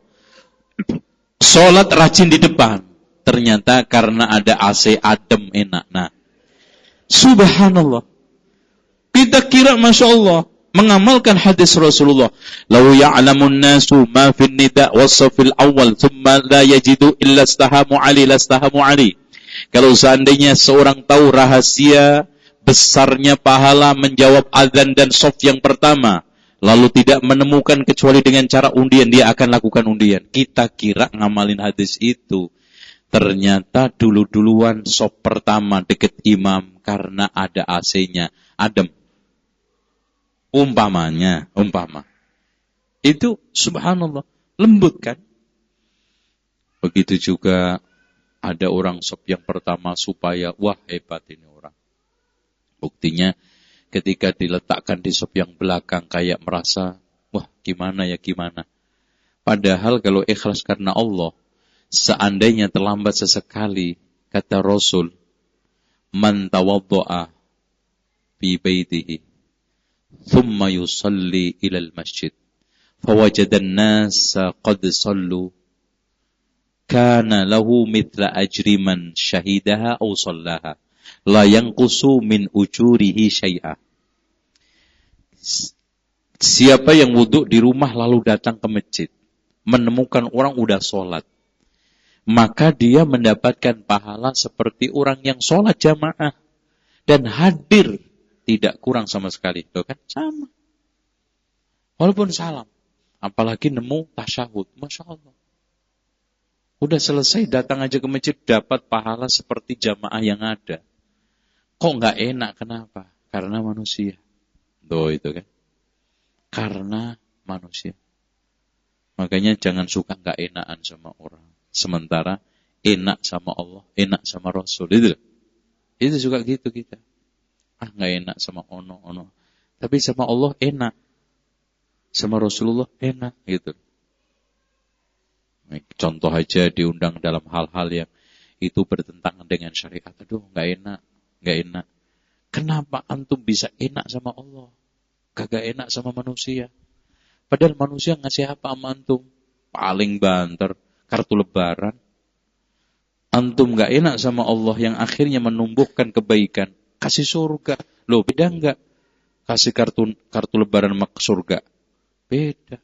Itu pamrih sama Allah dapat subhanallah. Pamrih sama manusia dapat apa? Gitu. Tapi memang sulit. Dan karena manusia itu enggak ada habisnya. Kemarin sudah saya ceritakan seperti anak sama bapak naik unta. Enggak ada habisnya.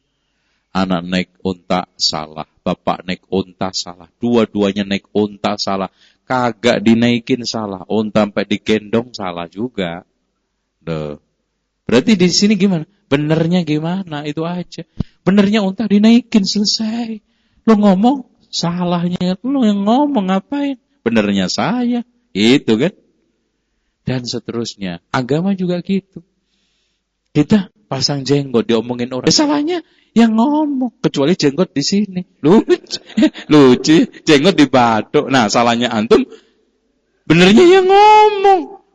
Jenggot di batuk. Lucu deh. Nah, bener tuh yang ngomong. Salahnya antum. Nah, itu. Contoh aja, ibu-ibu pakai jilbab. Udah bener di kepala. Salahnya yang ngomong. Benernya gue. Jilbab di kepala. Kecuali pakai di bokong. Lucu. Pakai jilbab di bokong. Aneh ya. Bener yang ngomong. Salahnya ibu. Udah gitu loh. Yang penting akhirnya benernya dulu. Soal orang ngomong. Itu Masya Allah. Gak bisa ada habis. Tinggal satu lagi pertanyaan dari ibu-ibu. Mungkin ini pertanyaan terakhir juga ya, karena waktunya sudah habis. Pertanyaan terakhir adalah, Assalamualaikum. Maaf Pak, ini di luar topik. Bagaimana hukumnya bila bekerja di lembaga keuangan yang dekat dengan hukum riba? Jazakumullah. Kalau sekarang riba itu ada dua, langsung sama tidak langsung. Yang diumpamakan Rasul, tanah sama debu. Kalau antum berhubungan dengan tanahnya, memang nggak boleh. Tapi namanya sekarang nggak ada satu instansi yang nggak kena debu riba. Inilah yang dikatakan oleh Rasulullah, akan datang suatu zaman orang kalau nggak kena tanahnya minimal kena debunya.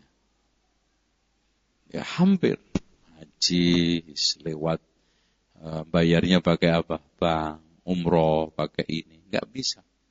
Dan subhanallah, apa yang digambarkan Rasul itu kagak ada yang meleset. Satu persatu muncul, seperti munculnya huruf setelah A adalah B, setelah B adalah C. Dan ini sebagai peringatan buat kita, agar kita berhati-hati untuk melangkah zaman demi zaman atas prediksi yang telah dibuat oleh Rasulullah. Dan tanda kiamat itu ada yang jelek, ada yang enggak jelek. Contoh pasar berdekatan, enggak jelek. Pasar jeleknya apa? Cuman tanda-tanda kiamat, pasar berdekatan. Itu. Terus kemudian tanda kiamat nanti sungai Efrat kering mengeluarkan pasir emas. Bagus. Tapi setiap orang yang nambang ke sana 100 orang hidup 1 mati 99. Dan yang berangkat semuanya dalilnya barangkali yang 1 itu saya. Berangkat mati. Berangkat mati terus begitu.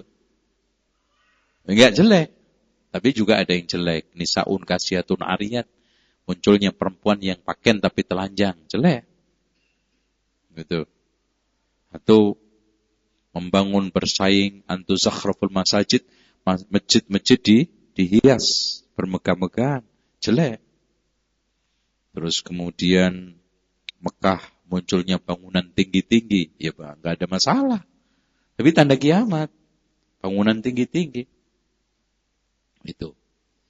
Dan seterusnya, ya. Terus kemudian nanti laki-laki 1, 50 perempuan. Artinya enggak ada hukumnya. Banyakan perempuan dari laki itu ya soal alami, ya. Itu hal-hal yang seperti ini tanda-tanda kiamat. Demikian kita akhiri, mudah-mudahan pertemuan kita ini pertemuan diberikan oleh Allah ilmu yang bermanfaat dan mengajarkan kepada kita ilmu-ilmu yang bermanfaat. Semoga majlis kita ini diberikan majlis Allah, pengampunan, barokah dan rahmat. Dan pertemuan kita ini pertemuan yang dirahmati Allah. Perpisahan dilindungi Allah dari perpecahan dan keruhnya hati. Kita akhiri dengan doa kafaratul majlis. Subhanakallahumma wa bihamdika asyhadu an la ilaha illa anta astaghfiruka wa atubu ilaik. Assalamualaikum warahmatullahi wabarakatuh.